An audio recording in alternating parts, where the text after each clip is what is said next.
course, we know that he is going to be facing Sheamus tonight. So there's lots of Edge conversation to be had. There's lots of Edge talk to be had. But yeah, the big question, is he going to leave or not? Honestly, we don't know. I think even he has said that he doesn't know. The statement I saw was Edge coming out and saying that he'll know when we get to the actual show.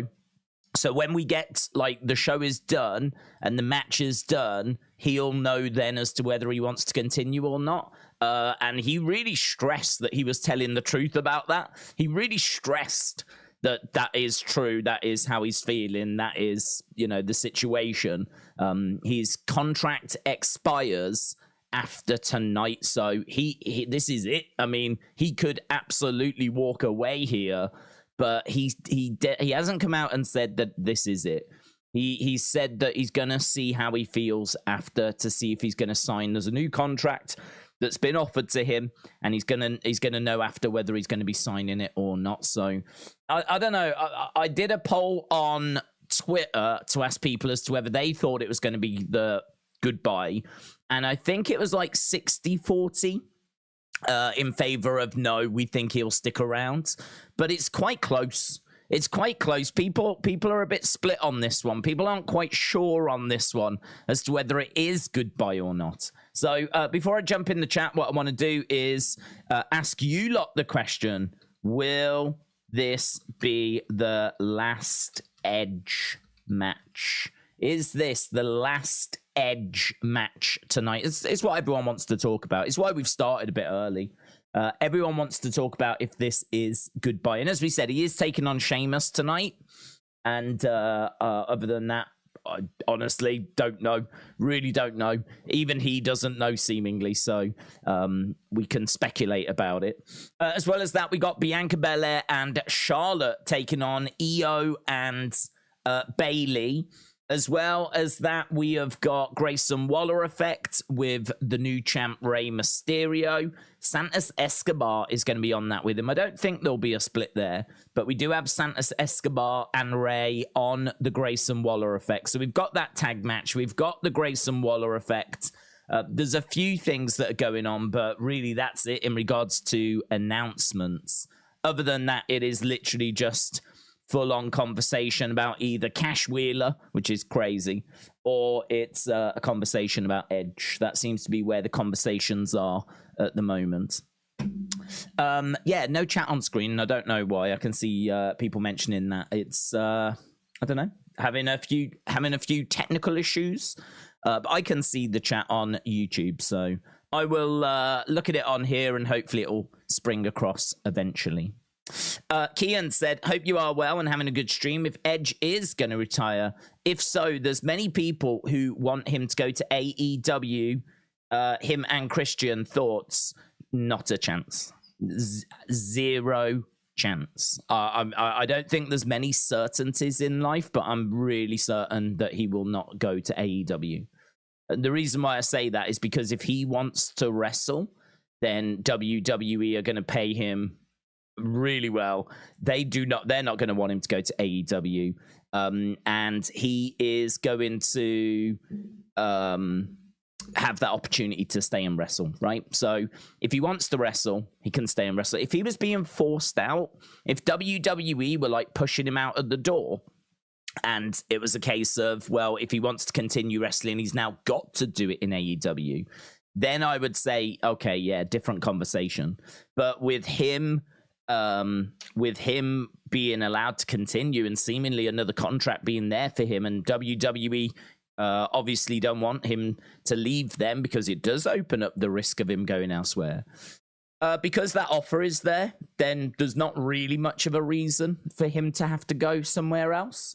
So really then the only thing that we're tackling with, the only thing that we're dealing with, the only reason seemingly would be for him to join up with Christian. And I think that Christian is really benefiting by not having Edge around. And I feel like Christian might be feeling that way as well, because every time Christian cuts a promo and someone gets into a verbal exchange with him, it's the easiest put down in the world, isn't it, to call him Edge's shadow?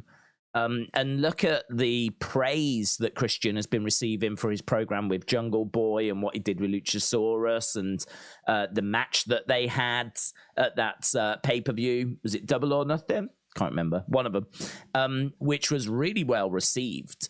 I mean, right now, Christian does not need Edge. It's not like he's over there drowning and just really can't carry his side of the bargain. Like, he is thriving and shining, having that opportunity to stand on his own 2 feet, much as I believe he did when he was over in TNA. And he was like a world champion over there, and he was able to stand on his own 2 feet. So I don't think that it's in his benefit that Edge goes over there, other than Edge just wanting to catch up with an old friend who he's spent so much time with anyway. And they will, I'm sure, spend time outside of work. They don't need to wrestle with each other again.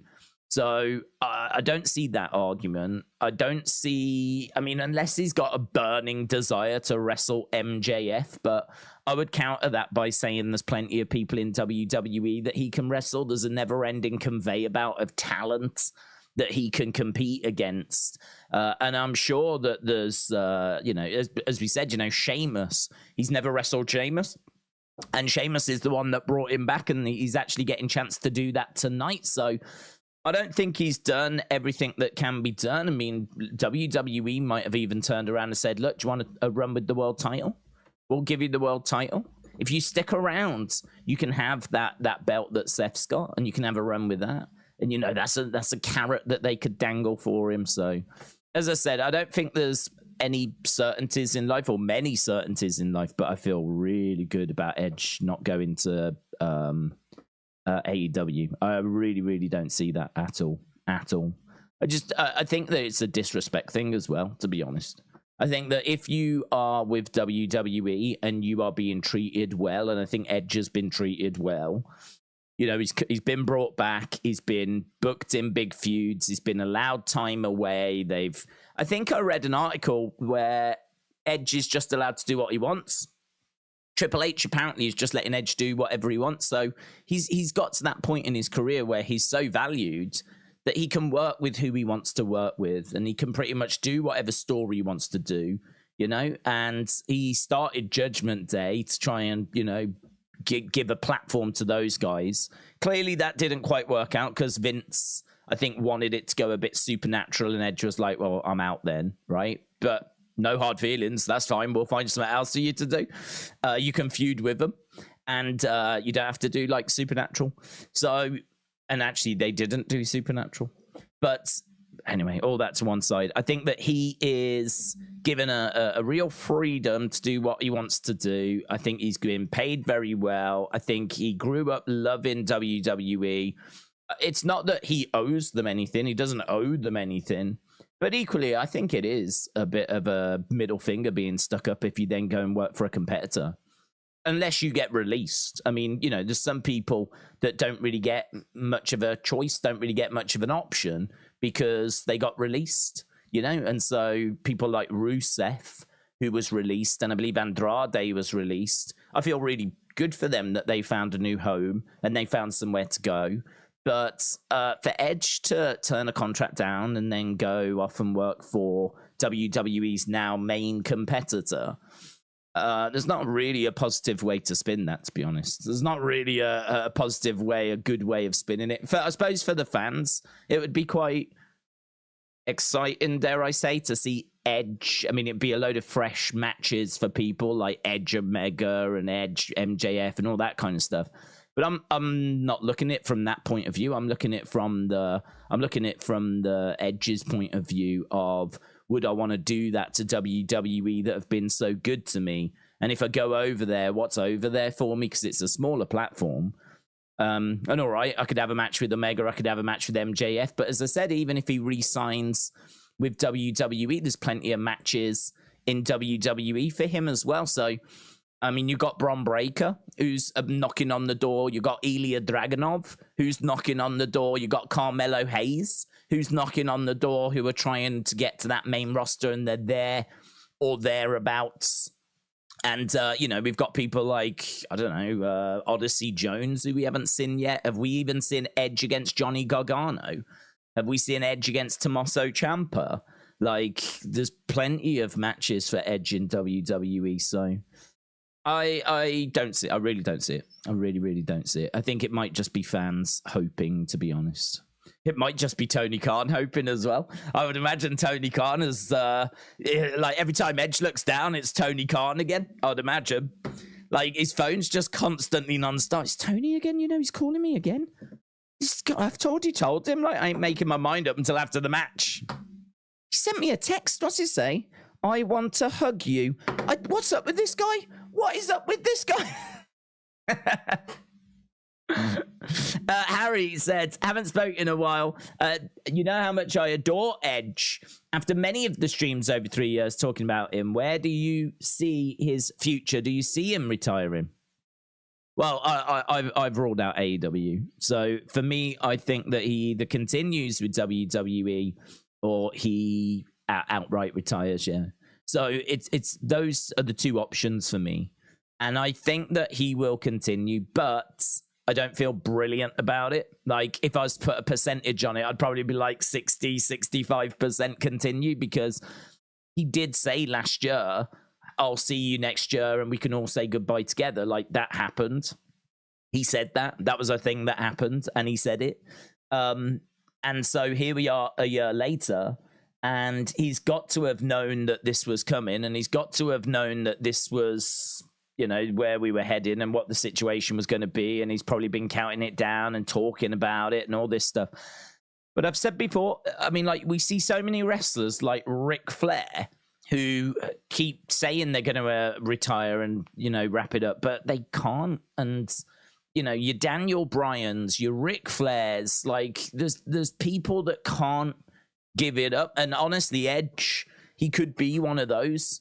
He had his career took away from him, and he was never at peace with it. Hence why he ended up coming back in 2020 at the Rumble. What a moment that was. Having this kind of next stage of his career. Now, granted, he can walk out now on his own terms, but the problem is if you've still got a bit of ability and you can still go, you don't really feel like you've got everything out of your system, I mean, he can still go. He can still work a match. His matches are absolutely fine. He had a fine match with Grayson Waller. I mean, is he the Edge of like 20 years ago? No, probably not. Probably missing that little spring, that little half step. But it's certainly nothing like Ric Flair. And it's certainly nothing like Jerry Lawler, who's also still been competing as of last year. But I think it is a very, very difficult thing to give up. I think it's a very difficult thing to give up.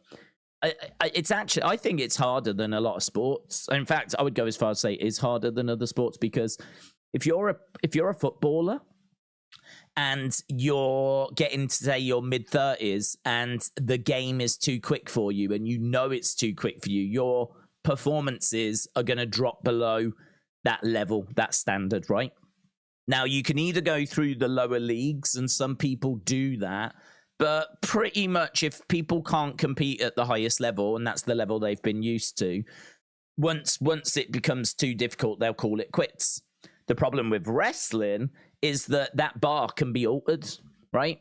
Like this, you can't lower the standard of the Premier League just so someone like, say, Ryan Giggs or Alan Shearer are still competitive, right? And can still run and play well. Like, you can't tell everyone, can you all just be a bit more rubbish? Can you all just play at like 75% today so that Ryan Giggs feels comfortable, or Alan Shearer feels comfortable, or Thierry Henry feels comfortable? Like, you can't do that. But in wrestling, you can do that. You can say to the other person, can you sell your backside off for whatever offense it is that Edge is going to throw? Can you make him look like $1 million?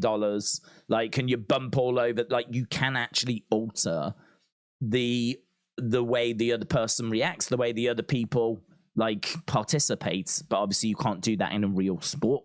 That's what makes wrestling so difficult to walk away, is that the word I'm looking for is that Edge can always be accommodated. You can always accommodate when people's skill set is declining. So this is why it's so hard, because WWE can say to him, look, we'll make you world champion. And even if he has dropped below that level, it doesn't matter, because WWE will find a way of making him look like $1 billion, like they do with Logan, like they did with Bad Bunny, like they do with pretty much all the celebrities that come in these days. Every time we have a celebrity match, I keep hearing about how they're a prodigy. It's WWE that are the ones that are putting the matches together, producing it, and making these people shine. And they can do that for Edge as well, whatever, standard is that. But he's actually a good standard, and that's the problem, innit? Is that he can still go. It seems like the only person that's putting this kind of pressure on himself to retire is himself. I don't think his family are doing it. I don't really get that vibe from Beth. I'm sure she understands. And so I think it's probably him putting the pressure on himself. So this is where I'm a bit torn, because I just sort of feel, well, it's one thing to say it a year in advance when you've got a year, but like fast forward those 12 months and you actually get to the build-in now. And everyone's like, coming over, congratulating you 25 years, all the memories you've got, like, oh my God, are you really going to call it quits after tonight? I think it's going to be hard. I think he's made it hard on himself to call it quits as well. Because if he was really going to do it, just say, tonight's the night, retirement, I'm done. And then like, you can't really, well, you can, but you're not going to want to back out of it then, are you? Because you've told all the fans, you've told everyone, you've told the boys, this is it, I'm done, I'm gone.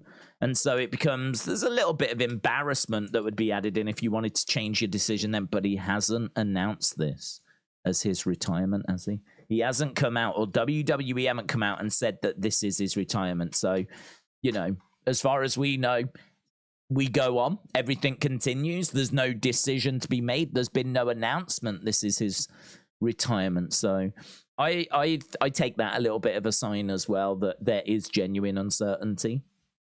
Because I think if he was done and he knew he was done, why would you not just advertise this as the retirement? If he was done and it was over and this was the end, would you not just let people say goodbye?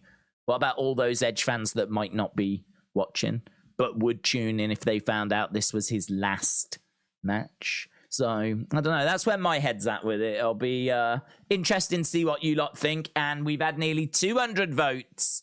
And I can tell you that 54% think no, he's not going anywhere. But 46% think yes, he's done, he's out, he's gone tonight. So, yeah, this is going to be interesting. I really don't know is my answer, but I'm probably like 60-40 that he stays, and I've just explained why I'm more towards him staying than going, but that's it. No rumors, no reports, no interviews, no comment, nothing like that. Like it's in the balance. It's in the balance. Laura said, are you doing the UFC pay-per-view? I am, yeah, and I'm very excited for it as well. It's great to be back with doing UFC. Obviously, we've not been able to do it for the past few weeks. Love UFC. Love the look of this card. I think the card looks fantastic. I've been doing my research yesterday. So, I mean, Aljamain Sterling, Sean O'Malley is going to be a banger. Zhang Weili is genuinely one of the most exciting female fighters, maybe fighters. I mean, her matches with Joanna are amongst my favorite matches ever. So, Zhang against Joanna, amazing. Zhang against Amanda Lemos this weekend could be really fun. Ian Gary is a rising star as well, so looking forward to seeing him. It's just stacked in it. So, yeah, I am doing it, and we'll probably start about 10 tomorrow, which will be about 5 Eastern. So, even a bit earlier than is advertised. But, yeah, it's good to be back doing UFC. It's obviously a big show, and one that I know many people are excited for. Research said, did you see the tweets by Matt Hardy and Christian possibly teasing Edge? No, and I would honestly read nothing into those. 90-odd%, if not 95% of what you see on social media is just teasing and there just to get people talking. I mean, it's just a great way to generate buzz in it.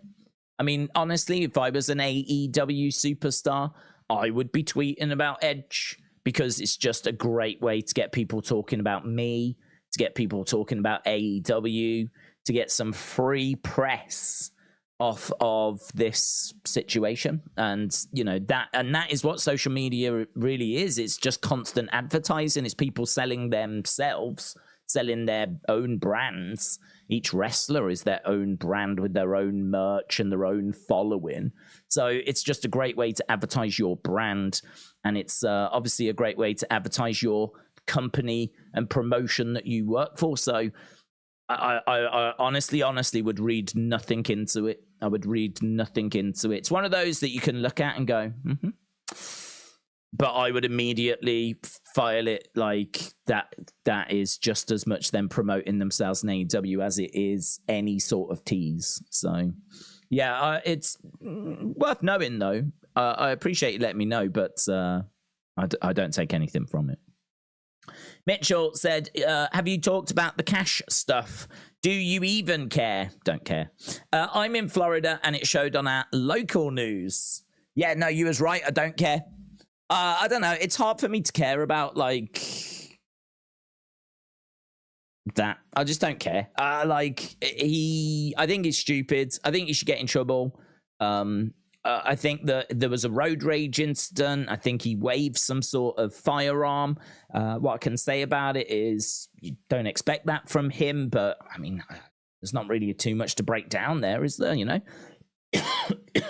I think he should get, like, in her, like, serious trouble if you want to really dig into it, because here in the UK, I know it's very different in America, but what I personally wouldn't want to see is this just being kind of like, wow, nothing happened. He got into a bit of road rage. He got out. He had a firearm because everyone's got a firearm, and nothing came of it. Like, that's not how I look at it. Like, to me, a firearm is, like, really serious. Like, here in this country, we have a bit of a problem with knife crime because, like, we just don't have, like, guns on the streets. So there are gangs with guns, of course, and we do get the occasional armed robbery, but it is quite shocking when you hear in the UK about an armed robbery. Probably happens a lot more in the London area, to be honest. In those kind of London boroughs, I would imagine it's probably a problem. But around the rest of the country, it's very shocking if you hear about armed whatever, because guns just aren't, it's just not the same. It's a different culture, isn't it? And this is what I would say about America. It's a different culture. So we're not going to get into a whole gun control conversation, right? This ain't the time nor the place, but, and this ain't the channel. But what I would say is I would hate for him to jump out a car with a gun and wave a gun around, even though he's not shot it or fired it, and that just be seen like, don't matter. He didn't pull the trigger. It's like, no, but he had a gun. Like, he had a gun. I get you can own a gun, but surely, like, if you own a gun, should it not just be, like, properly locked away and used for self-defense? That's what people keep telling me. That's why everyone's running around with guns in America, because it's all self-defense, isn't it? Because all the bad guys have got guns, so all the good guys need guns. So why is he jumping out of a car with a gun? Why is he getting into road rage and jumping out of a car with a gun? Unless someone had come at him with a gun and then he was using it as self-defense. But I've not seen that be reported. So obviously, I wasn't there. There needs to be an investigation. But if it is what I'm reading, which is road rage, which has led to him then brandishing a gun, which I believe was like intimidation, or like, don't you dare do that to me again, otherwise, anything that involves a firearm that's not defending yourself or your family or whatever, right, or hunting, like, I can't get my head around it. I can't fathom it. Don't understand. That definitely should not be normalized. That definitely should not just be accepted and just be like, yeah, it's fine. He didn't pull the trigger. And to be honest, I don't know that anyone's saying that. I don't care, right? I don't care enough to look into it, because in my mind, he's done so much stupid. I'll wait and see what the facts are, because you know what it's like. When the first report comes out, it's like such and such was involved in a firearm incident, like a traffic thing, and you go, and then a bit more detail comes out, and then a bit more detail. It takes a while till you get like the full story. And I don't think I've seen the full story yet, to be honest. I keep getting just little drip feeding of information. So I'll just tell you where my thought is right now, and that's where my thought is right now. My thought is right now, with the stuff I know or have read, is that it looks to me like he's got into a traffic road rage thing, and then he's somehow brandished a gun, maybe for intimidation. If, and it is a big if, but if that's what's happened, then I don't know what the repercussions are, but I hope they're severe. I hope they're severe. I don't just because someone's cut you up, or someone slammed their brakes on too quickly, or whatever the situation. It like, I can't fathom how reaching for a firearm is ever acceptable. It's just not. It's just not. It's not. Like, it's not. I'll happily have the conversation with people if he was defending himself. But for me, that's a different conversation. Don't you think it's scary? I think it's scary, man. Scary that something like road rage, which can result in people going from 0 to 100 emotionally, let's add firearms into that. Let's put firearms into that equation, because that's the kind of stuff that is super scary, man. But to be honest, I mean, obviously I'm in the UK. I don't hear of people shooting other people because of road rage in America, right? That's not something that I hear. You might hear it on your local news, on your national news, but little old me sat here in little old England, I don't hear about that. Obviously, we hear about the mass shootings and things like that. Don't really hear of this person jumped out the car and shot this other person because of road rage. So I don't know. Maybe there is going to be more to this story, but it's one that I didn't expect from him, and it's one that if he is guilty of that, then I think he should face like serious repercussions, because I think certainly AEW as well. You know, knowing that company, they pride themselves on, you know, trying to do the right things and trying to be respectful and, you know, all that kind of stuff. And I think that abusing the ownership of having a firearm, which to me, this is what it would be, like, that's not a good message to be sending to your audience. So I don't have much sympathy for him at the moment. And if he is guilty of it, and I have to keep coming back to a big if, but if he is guilty of it, then yeah, I hope he faces whatever the repercussions are. I got no sympathy.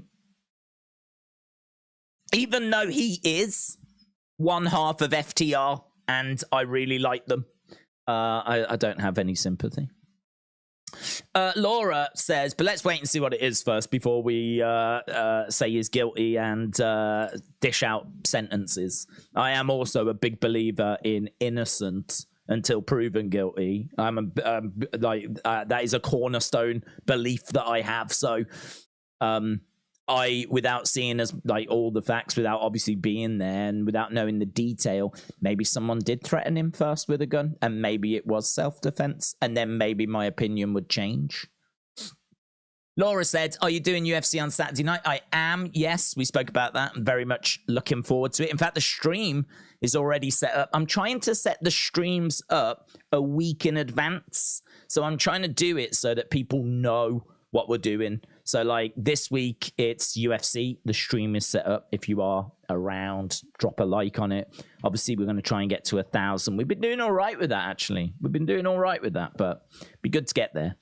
And I can tell you the week after, Usyk versus Daniel Dubois, which is for the heavyweight boxing championships of the world. All the belts except for the one, which I think is WBA. Or has he got WBC? He's got either WBA or WBC. The one that Fury's got, it's for 3 of the 4 heavyweight boxing championships. Daniel Dubois, Usyk, we're doing that the week after. And of course, I think on the Sunday, we've then got All in London. And then the week after that, we've got All Out. So it's busy. I've said before, like the next few weeks are busy. Mitchell said, in our state, if you're convicted of aggravated assault with an armed weapon, you can face up to 5 years. Oh, okay. Well, you make me care a bit more now.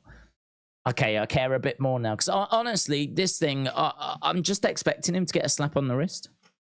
I am expecting him to get a slap on the wrist. I'm expecting this to be a story that's like, he's done what? And then, you know, it settles down. A bit like, I mean, has Jimmy actually gone to prison for all the DUIs that he's had? I mean, Jimmy Uso in his, like, drink driving problem, has he actually ever gone to prison? I know he's gone to, like, jail and spent the night there, but I'm talking about served proper time, because it's been more than once, hasn't it? I don't know. Perhaps I've just been here, got the T-shirt too many times, and now I just think that something like this is just going to get told off. So, yeah.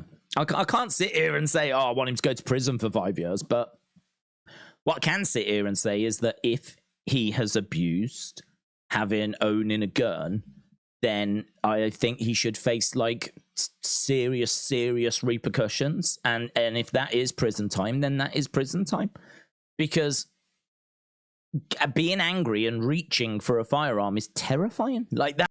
Hang on, we got a bit of lag, but I think we've sorted it. There we go. So yeah, Mitchell said if convicted, it can be up to 5 years. Not JPEG said, whatever happened to Shanky?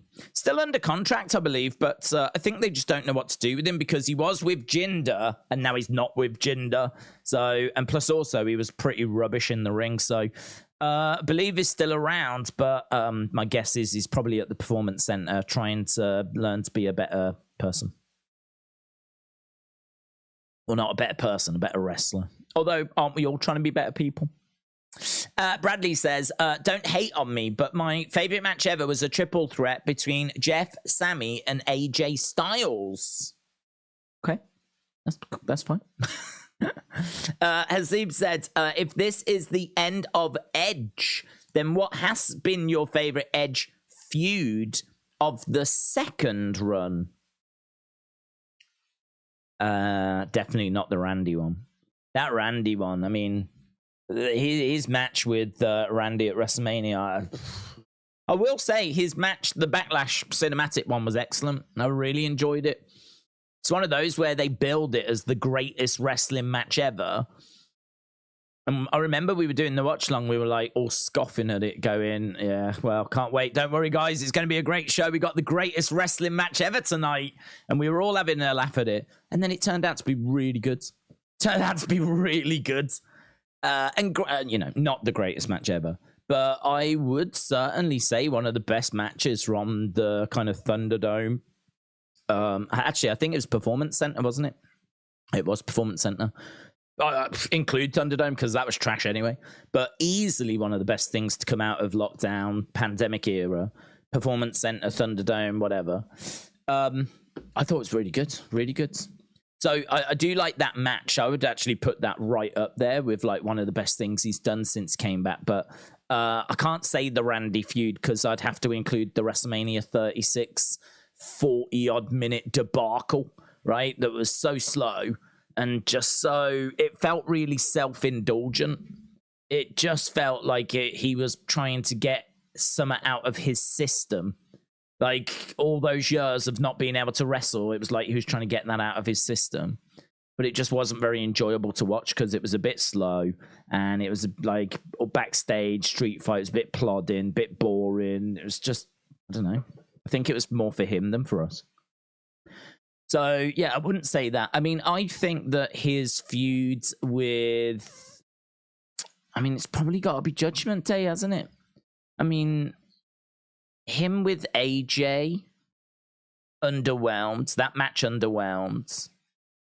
And then, like, he's had this never-ending feud, really, with Judgment Day going all the way back to WrestleMania 38. So, I mean, he's been, like, messing around with these guys, or setting up Judgment Day and then feuding with them for well over a year. I'm trying to think if there was anything before that. And... no. Nothing that stands out. I actually think, and this is going to be controversial, but I think this second run's been underwhelming. I think it's provided some good moments, and it's definitely provided some things that you would want to include. I mean, if you're going to talk about the greatest Edge moments ever, I think you're going to talk about the Rumble return. I think you talk about that match with Randy, the greatest wrestling match ever, but I might be in the minority there. I think you talk about him main event in WrestleMania with Daniel and Roman.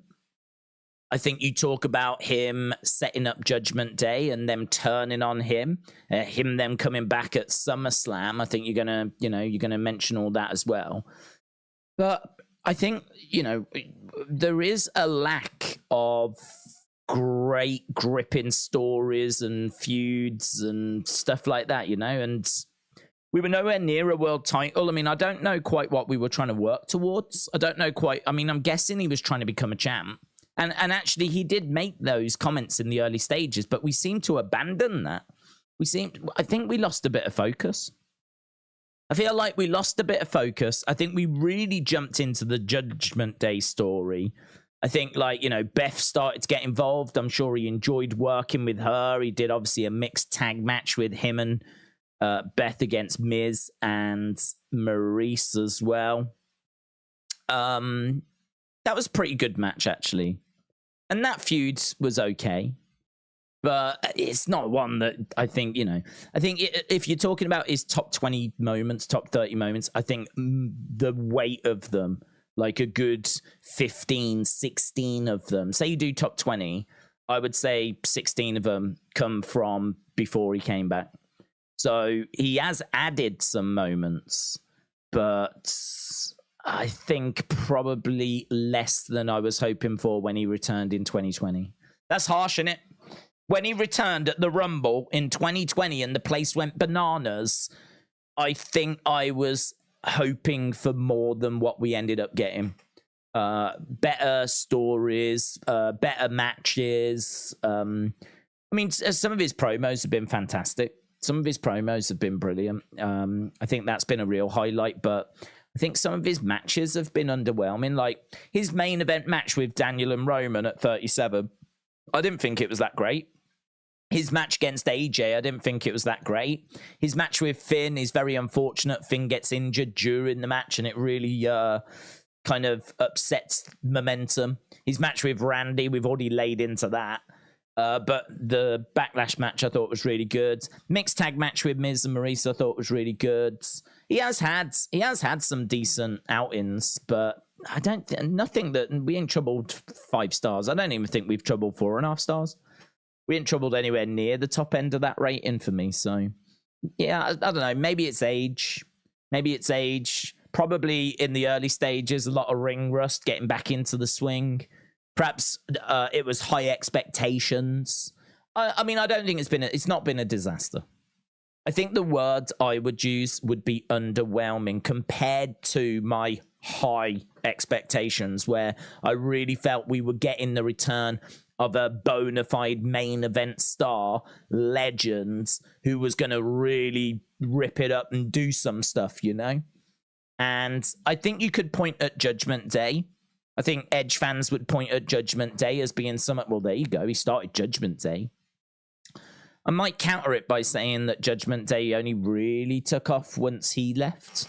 And actually, when he was in it, it wasn't that great. And when he left and we started to add Dominic, and then you got the Dominic and Rhea and the Mammy and all that. And now we're doing the Finn and the Damian dynamic. None of that's got to do with Edge.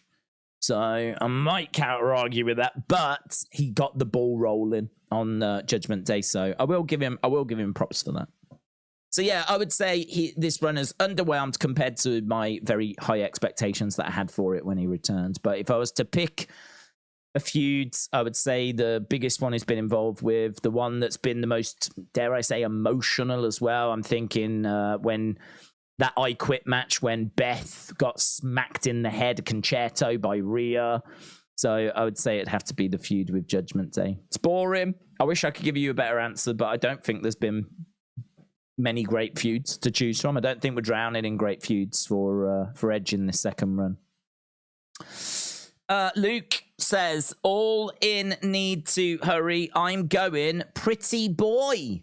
Luke Whitehouse Show, shout out to you, my friends. Hope you are well. And if you are going, hope you get a chance to watch Smackdown. Don't know what to expect from this Smackdown. It's very edge heavy. Don't know what's happening with Jimmy. Don't know what's happening with Jey. Don't know what's happening with Roman Reigns. We haven't had any kind of communication on that front. I don't mind it. I don't mind going in without all the answers. I'm perfectly fine with going in with more questions than answers. But yeah, it does make it a bit difficult to know what kind of show we're in for tonight. Hopefully an entertaining one, and we'll find out together. Paul said, if convicted, 5 years. If he pleads down to aggravated assault and no priors, he might get 1 to 2, or just a slap on the hand. Well, what I will say is that I wasn't bothered because I didn't realize the penalty was going to be as harsh as that. So I really looked at it and thought, oh, silly boy, he's done something silly. I think he'll get a slap on the wrist for it. And, you know, we move on. But if we're saying that the punishment, if convicted, can be up to 5 years, I mean, yeah, you know, it could be that it is still going to be a slap on the wrist. And my first reaction was the right reaction. But I don't know, perhaps it is a bit more serious than I gave it credit at first. I just don't really have much confidence that that anything will come of it. Just of, like, you know, having been down these roads quite a few times with other, like, things that have happened in wrestling, that the punishments seem quite lenient. But as you said, you know, if he's got no priors, that definitely should be taken into account. It shows that this was just a moment of madness. But I mean, look, moments of madness can result in people getting killed. Do you know what I mean? So it's kind of difficult to say, well, look, he only reached for his gun once. He only intimidated someone with a firearm once. We've all done that. I don't know. We'll see. We'll see what comes of it. Planet Dam said he wasn't charged due to the fact that he hasn't got a previous record. He was told he couldn't contact witnesses or victims, and all firearms had to be handed to the police. He will still wrestle at All In. Tony will sign a check and it will just go away, says Jay. Maybe. Yeah, maybe. I mean, listen, Vince McMahon's no stranger to that, so certainly can't blame Tony if he does go down that path. That's the I think it's now called the Vince McMahon. I think that's what they call it. Are you going to do a Vince McMahon, which is where you cut a check and you make your problems go away? So it's officially known as a Vince McMahon. So if Tony Khan wants to do a Vince McMahon to make this issue go away, then, well, it's nothing we haven't seen before. Hawkins Jr. said, I'm at the show tonight in Toronto. I'm going to try and tune in for the halftime score song. Well, that'll be good. I'll be interested to know what you think, what would be in there live, Hawkins Jr. So have a great time. I hope you got your tissues ready just in case we do say goodbye to the Rated R superstar. Obviously, we don't know if we are, but we have spoke about it tonight, and I think there is a good chance. And it seems like you lot think there's a good chance because we're at nearly 400 votes, and 51% of you say no, and 49% of you say yes. We are pretty much at 50-50 right now. 400 votes, and you lot are really split as to how this is going to go. So, are we saying goodbye to Edge tonight? We will find out. Darwin, shout out to you. Darwin, I really appreciate the support as always, dudes. Darwin, always very, very supportive. Darwin says, what's your favorite moment for Edge? Mine has got to be the Rumble when he returned. Love him when he was feuding with Seth. Such a legendary trilogy. Would you keep him at least one more year if you was Triple H? I would keep him one more year, yes. I would keep him one more year. I would keep him one more year. I would... I'm trying to think of my favorite Edge moment. I think we all like the live sex celebration. I think we all enjoy that. I don't know if I can say it's my favorite Edge moment, though. I think it was Edge's favorite moment. Do you know, I do love the Rumble moment. I do love his return. It was something that we were sort of expecting, but not expecting because of SummerSlam the year before, where I believe he speared Elias, and then that sort of got us all going, oh, I think he'll be at the Rumble, blah, blah, blah, blah, blah. So, yeah, I think that that's an amazing moment. One that we went into going, will he, won't he, will he, won't he? I don't remember outright knowing that he was going to be there, but I do remember going in going, I think we see him. I think we see him. And there was a bit of chatter like that. And then he came back and it was amazing. It was amazing. So I would say that's up there. The live sex celebration has got to be up there. I think the one, though, the one image I have when I think of Edge is the spear. The spear to Jeff in the tables, ladders, chairs match. I think it might be losing its impact because of what people are seeing in this day and age. But that moment at the time was truly OMG. And I feel like it still is OMG. But I think you're seeing so much now with Ariel. You know, I mean, look at what Logan's doing. You know, frog splashes to the outside, and he's a celebrity that's only been in for like 5 minutes. So we've got to the level with wrestling where even newcomers like that are coming in and are being trained up. Look at Bad Bunny hitting just destroyers, right? All these things are just being taken not for granted, but being made to look easy now.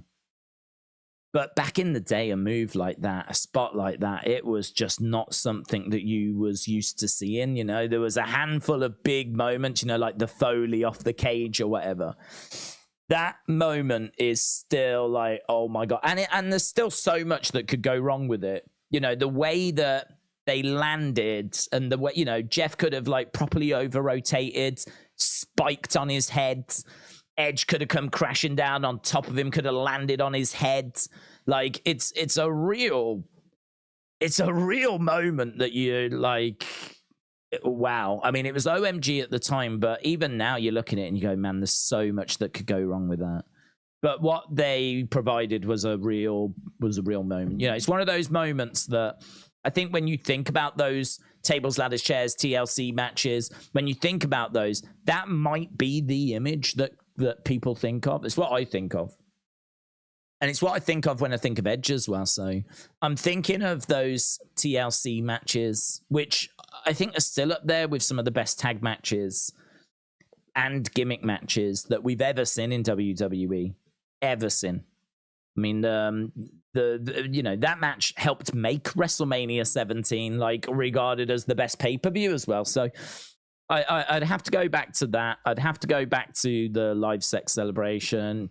Him winning the first Money in the Bank is amazing. That, you know, what a moment that is, and the cash-ins. Those were obviously iconic. Him winning the world title is iconic. I mean, there's loads, isn't there? There's loads of amazing Edge moments. But as I said, I think this is where my expectations were so high because he gave us so many moments. You know, I mean, he's a Royal Rumble winner, he's a world title winner, he's a WWE Championship winner, he's a Money in the Bank, the first Money in the Bank winner. I mean, his list of accomplishments of what he's achieved and the moments that he gave us as a result are extensive. Like he has done a lot. He has done a lot. And that is why I think my expectation was too high. I put the blame on myself. I think I should have looked at it as someone that had been out the ring for like, what, 7 years? Something along those lines. 7 years he'd been out the ring, coming back. Of course he was going to struggle at first. And not just his first match, like for the first 6 months or whatever. It was going to take him time to get back into the groove. And of course he was not going to be the same Edge that he was. You know, he had like 7 years of, you know, not active, not being active, not wrestling, like, and aging. So of course he was not going to be the same guy. And of course, WWE aren't quite going to know what to do with him. Edge being dropped on their laps. Like, he's not someone, you know, they're looking more towards the future, aren't they? They're looking more towards, like, what are we doing with Roman? What are we doing with Seth? What are we doing with AJ? Like, they're looking at those names. Like, to all of a sudden, here's Edge in the mix. Of course, they, you know, WWE aren't going to be able to pivot. They can never pivot and actually drop someone in and, like, get the most out of them. So I think my expectations are really high. I don't think it was a disaster. I think we have done some good stuff with him, but I think the bulk, if you want to talk about best moments, I think the bulk are going to come from either that Rumble return, the first time he comes back, and the only reason is because he's back. It's him, like, actually, that's what makes that moment. It's not really anything he does or WWE do. It's the fact he's back. And like, really before he was away, like, and obviously his match. I mean, his match with Undertaker is a bit of a lost classic. Actually, he main events WrestleMania 24 in a fantastic match. It's a brilliant match. The only problem is the next year after it just happens to be my favorite WWE match ever, which is Undertaker against Shawn from WrestleMania 25, and totally eclipses what came before it. And then you've got 26 with Shawn retiring. Then you've got 27 with Triple H. Then you got 28 with I mean, like, and unfortunately, Edge's match at 24 gets a bit forgotten. But it was a great match. It was a really great match. And he main events WrestleMania as champion in a match against The Undertaker. And I think, wasn't he meant to beat the streak as well? It was meant to beat the streak. And he turned it down. Because he was like, it's not for me to do that. It's not for me. I don't want that. And he turned it down. So, that would have been an amazing moment in his career. I don't think he will regret that, to be honest. I don't think he'll regret that. I would imagine, though, if I was Edge, I would look at the fact that Brock beat the streak. I would look at that and think, I should have beaten the streak, man. I think Edge has turned it down because he wants a young gun to benefit from it, and he wants someone to get that rub, get that push. I bet when he saw that it was Brock at WrestleMania 30, I don't think he's ever said it, but I bet he's thought, I should have done it then. The only thing is, if he had have done it at WrestleMania 24, that definitely would have took away from the Shawn Michaels matches that follow, from the Triple H match that follows, from the CM Punk match that follows. Like, Shawn trying to be the one to beat the streak made 25 and 26. And Triple H trying to avenge Shawn and obviously try to beat the streak himself made 27, 28. So in a way, I think he can take comfort from that. He can take comfort from the fact that his generosity, if you will, him not being selfish and saying, yes, it is going to be me, I will be the one, that allowed 25, 26, 27, 28, 29 as well with CM Punk to massively benefit. Isn't that funny that maybe one of my favorite Edge moments, and I think it is actually, one of my favorite Edge moments is him not beating The Undertaker at WrestleMania 24. That's one of my, when he could have.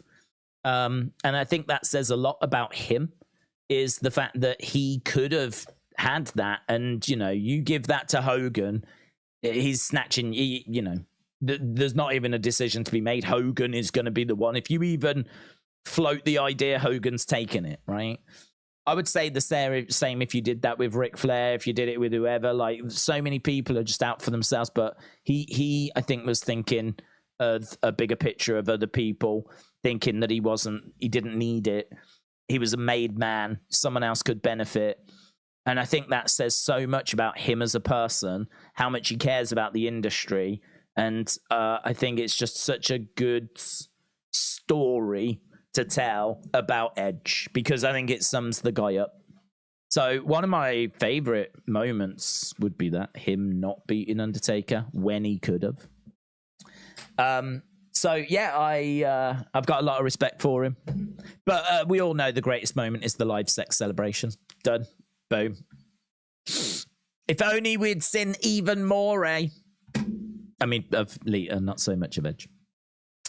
Carl said, I remember LA Knight from Championship Wrestling in Hollywood. Does anyone remember that? I mean, I don't know if I saw him on Championship Wrestling, but I saw him on NWA Power when he was Eli Drake. Are you not mentioning the Rumble win because Daniel Bryan should have won that one, said Joseph. No, it's perfectly fine. It's just not one of my favorite moments. We're talking about the absolute. I mean, I'd have it in a top 20, but we're talking about the absolute pinnacle, the top moments, and I wouldn't put the Rumble one up there personally. Very important question. What's your favorite ice lol? Said research Thomas Flynn. Favorite ice lol? Not really an ice lol guy anymore. I used to be when I was a kid. I like twisters, and I don't know if you have those in America. So twisters they're weird actually. They're a little bit creamy, like ice creamy on the outside. And it's got one flavor that's lime and one flavor that is lemon, I think. It's like lemon and lime on the outside. So it's really on a hot day, cold and refreshing, very refreshing, but in a pleasant way.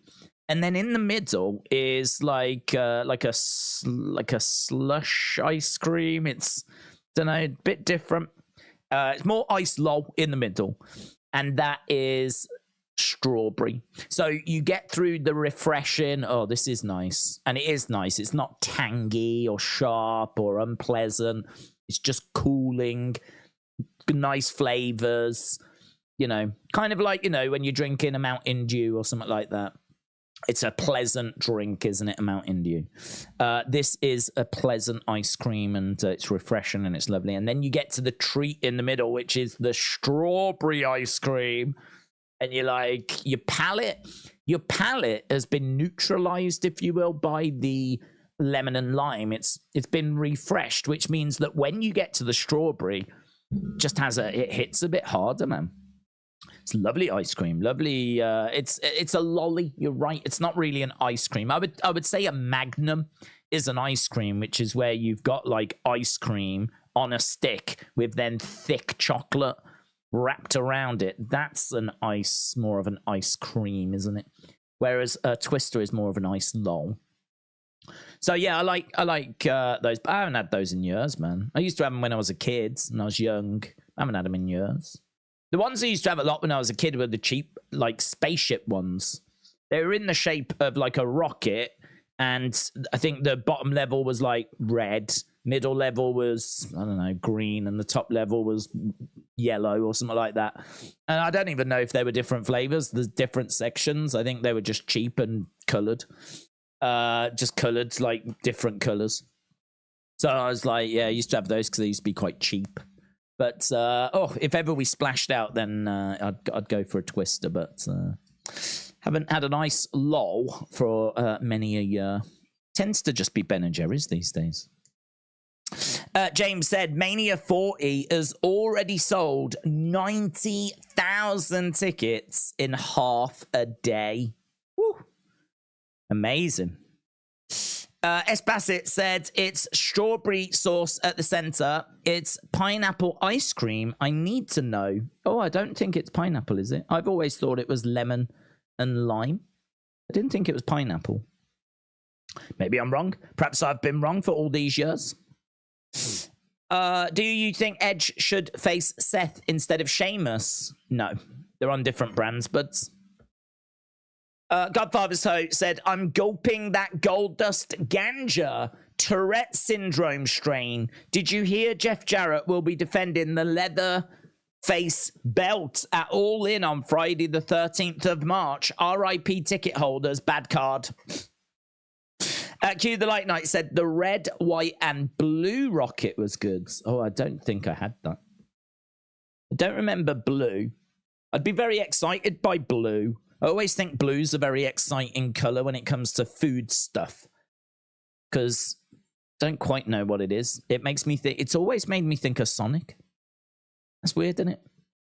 As a kid, if something was blue, I'd always think, oh, this is going to make me faster.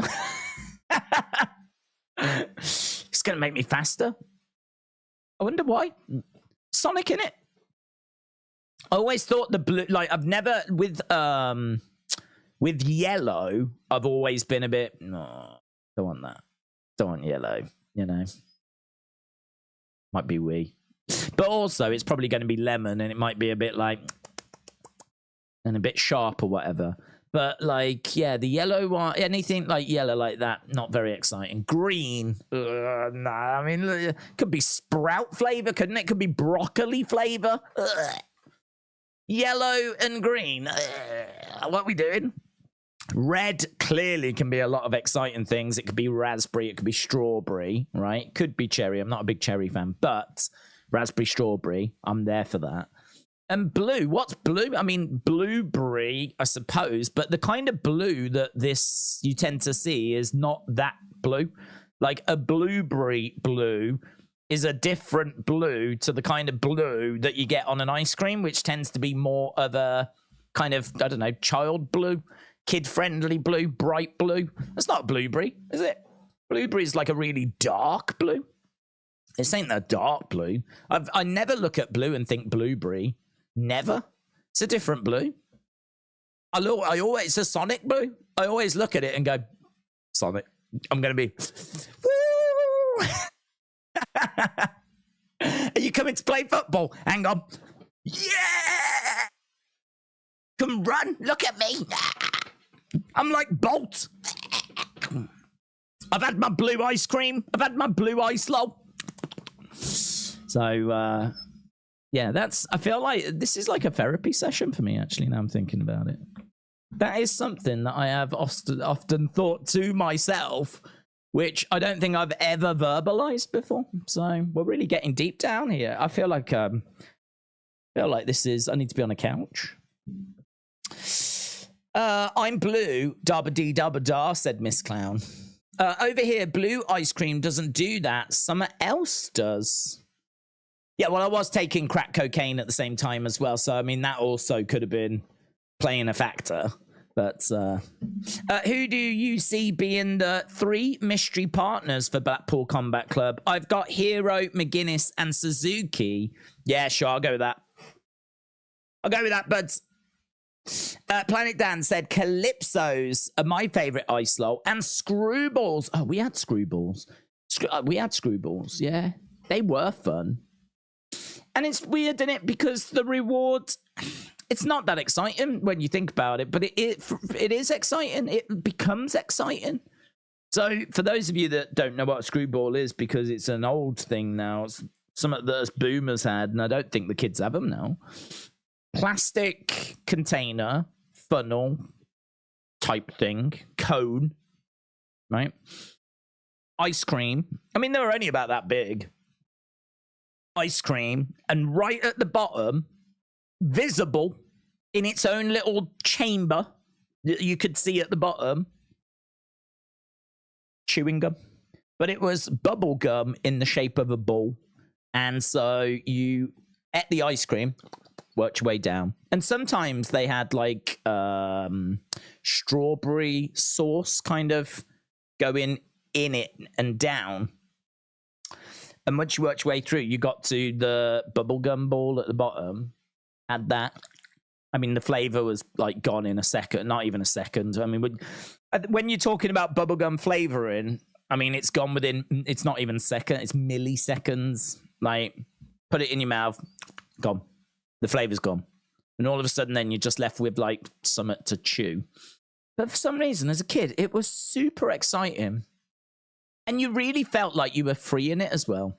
I felt, in a way, like he was a little trapped miner, and it was my responsibility to free him. That's how it felt. It felt like you're working away, yeah?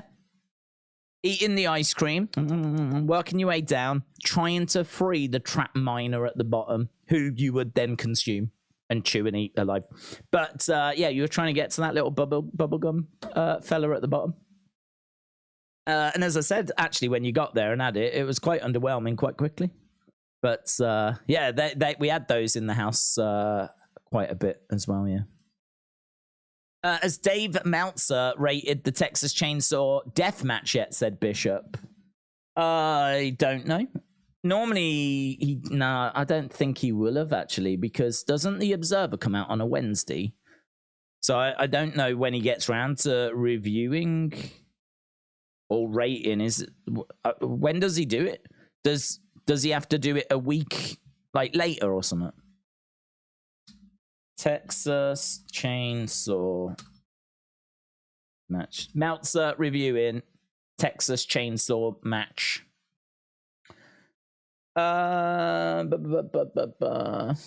What's this?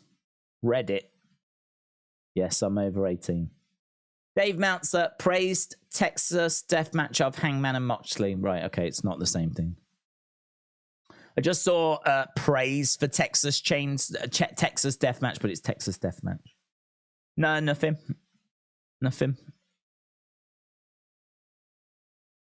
According to Dave Meltzer, AEW got 100,000. Oh, can I tell you? I think this is something that's really annoying, right?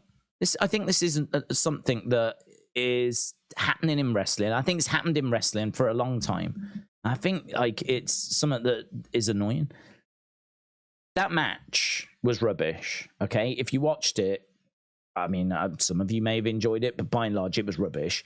There was parts of it you couldn't even see, right? There was parts of it where I don't even think they knew what they were doing, because we was in a alleyway that was red and very dark in places, and it genuinely felt like the people couldn't find Jeff Jarrett and Karen Jarrett, or didn't quite know, because we were just there for seemingly ages. The action seemed to slow. And there was a bit where we were just walking, we were just walking our way through this corridor, right, of like a red light. And then we got to the entrance stage. There was loads of people that were just brawling, but the fighting didn't look very good. And then like you get like Leatherface coming out, and I mean, what's that about? I mean, it's clearly just a tie-in for the game. That's it, right? I said during the match, what we've done is we've done a match for the game, and we've focused on the horror stuff first, and then we've tried to put a match in around it. It's like we've sat down, we've gone, right, let's have Leatherface involved. Let's have a wall of weapons. Let's have a load of stuff around ringside. We'll have a toolbox and we'll have a load of stuff. Let's have smoke coming from under the ring. Let's have this, let's have that. And we've took all these ideas, and then we've had to try and piece it together into some sort of match, some sort of contest, right? But the contest part of it is very secondary. It's just about hitting these key things during the match, right? So as a wrestling match, it's rubbish. But as a visual advertisement for them getting out of it what they want to get out of it, well, whatever, right? But this is where I think we're in danger a little bit of slipping down a very slippery slope. You know, rather than coming out and saying it was rubbish, right? People are coming out going, did you hear that it raised 100,000 in sponsorship? That's good, isn't it? Yeah, but it was rubbish. Like, it was rubbish. It was a rubbish. It was a rubbish thing that you put on TV, which a lot of people found rubbish. Yeah, but they made 100. What do I care if they made 100,000? How does that change my life? How do I benefit from them making 100,000 as a result of sponsorship of that game? Like, but I feel, and it's not just with AEW. The exact same argument is made with WWE when they go to Saudi Arabia.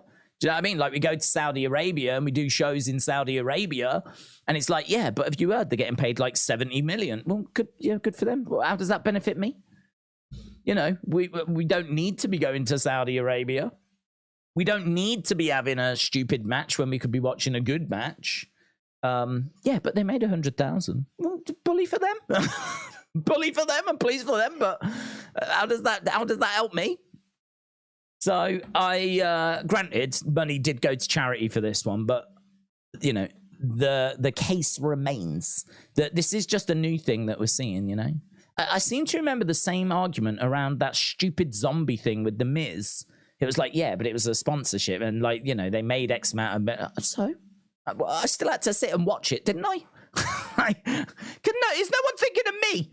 I have to sit and watch these things. I don't get paid from the flipping sponsors. Maybe if we all got part of that money to put up with it, you know, maybe then it would feel a little bit better. But yeah, I just find this an interesting response, and it's one that I worry we're going to see a lot more in wrestling. I think you're going to see a lot more sponsorships in wrestling. I think this is definitely something that Vince and Endeavor and, you know, that new company are going to be really looking at. I mean, we've already seen sponsorships increasing. I mean, don't forget when Theory came walking out during, I can't remember what the show was now, but he had a Beyblades advert on the screen behind him. It wasn't a Titantron for him. It was an advert for Beyblades, which thankfully we didn't continue to do ever again. But now we're starting to see certain matches being sponsored, like the Mountain Dew Pitch Black match. We're seeing, like, I don't know, Captain Crunch or whatever he was dancing around at WrestleMania. We're seeing Prime Bottles dancing around at WrestleMania. AEW putting sponsorships in the ring. Like, this isn't making for a better product for us. It's just making more money for them. And I find it an interesting conversation where people that support these companies, if you will, aren't coming out and saying that's rubbish. I'll tell you right now, the zombie thing with The Miz is one of the worst things I've ever seen. It was cringy. It was atrocious. And I do plan on making going back and doing a little video on it, to be honest, because it was horrific. And I think now it's been a couple of years since it happened. There might be some people that have got into wrestling that haven't seen it and haven't seen just like how bad it was. It was bad. So let's be crystal. This ain't even about AEW. It's about sponsorship coming into wrestling and about how that's seemingly increasing, which makes sense, of course. Because I think the sponsors know that just advertising now is really not cutting it anymore. You know, running an advert now, certainly on TV where you're getting less and less viewers, like you need to find more innovative ways of advertising and sponsoring a match and basically taking over a match. That's quite innovative and people want to watch that match. They're not going to commercial break. They're actually now doing it like product placement during the show. Product placement's been around for a long time, and it's been in wrestling a long time, but we're seeing more and more of it. And honestly, I don't see this as being something that is going away. I see it as being something that's just going to grow and grow and grow. And I just think the argument of, yeah, but they made this much money from it is an interesting one. Because, as we said, that doesn't help us. We have to watch it, right? What I would like to see is people going, that was rubbish. If you're going to keep doing this, because I think you are, then we demand and expect better. I expect better. Like, you could have had a really good match with Texas Chainsaw elements, right? You could have had elements of Texas Chainsaw Massacre within a really good match. Maybe, first of all, put the match first and actually book a quality match and book a quality build. Then maybe don't try and make it as hokey, you know? Like, make it clear that this match is sponsored by Texas Chainsaw Massacre and like have, I don't know, someone come down and say, we're really proud to be sponsoring this. We're looking forward, just say a few words beforehand, like rather than having, maybe have some like props from the film in the entranceway, like turn the hokiness down. That's what I would do. Wrestling's always been a bit hokey, but I would turn the hokiness down and I would try and turn the credibility up. And then you can still do the sponsorship, but I think there's just a better, more satisfying way of doing it. That'd be a fun thing to try and book a credible Texas Chainsaw match. I mean, you put the match first, and then you like find ways of credibly inserting this, you know. Maybe you show a bit of the gameplay footage before the match, after the match. you have someone come down, the president of whoever's made the game, just saying a few words about how they're excited to sponsor it. Hope everyone's going to enjoy the contest and have them introduce the wrestlers. I mean, that's all inoffensive. Not offended by someone other than Justin Roberts announcing the wrestlers down to the ring. Not bothered by that. So that would be fine. Him saying a few words, just as long as it's really short, that's fine. Having some of the actual props from the movies that they've done on the stage could be cool. Could see slightly, the actual mask in a little box on the stage. You'd be like, oh, maybe that's all you need. Just Leatherface's mask in a box on stage. You'd be like, oh, that's quite cool. I think I'd rather be impressed. I'd rather be impressed with what they're doing rather than cringe at what they're doing. And this one felt a bit cringe. So, but yeah, that's my 2 cents on it. I think this is something that's not going to go away. It's something that we need to try and fit in a little better than it has all so far.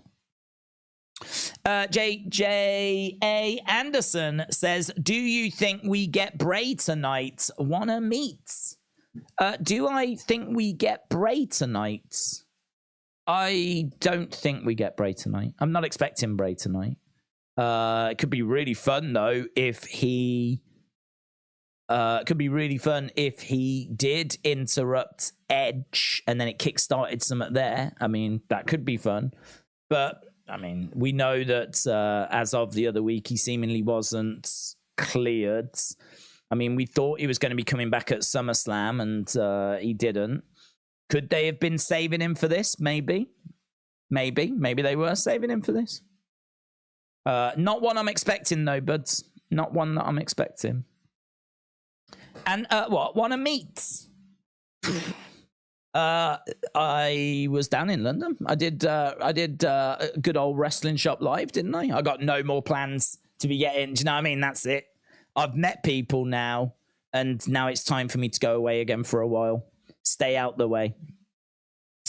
Delwyn, shout out to you, said, I don't think tonight will be Edge's last match at WWE, in my opinion.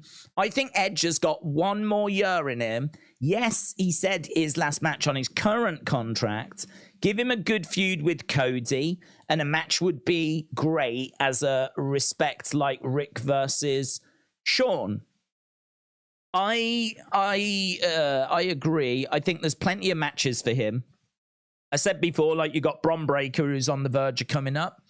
You've got Cody, which is a great shout, which you could absolutely do. I know that we've done him and Seth and him and Finn.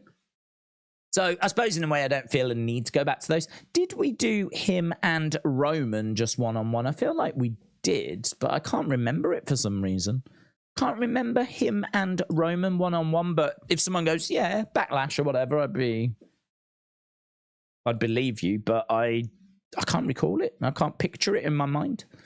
I remember us doing him, Edge, and Daniel, which I must admit I didn't want. I would much rather just have a singles match.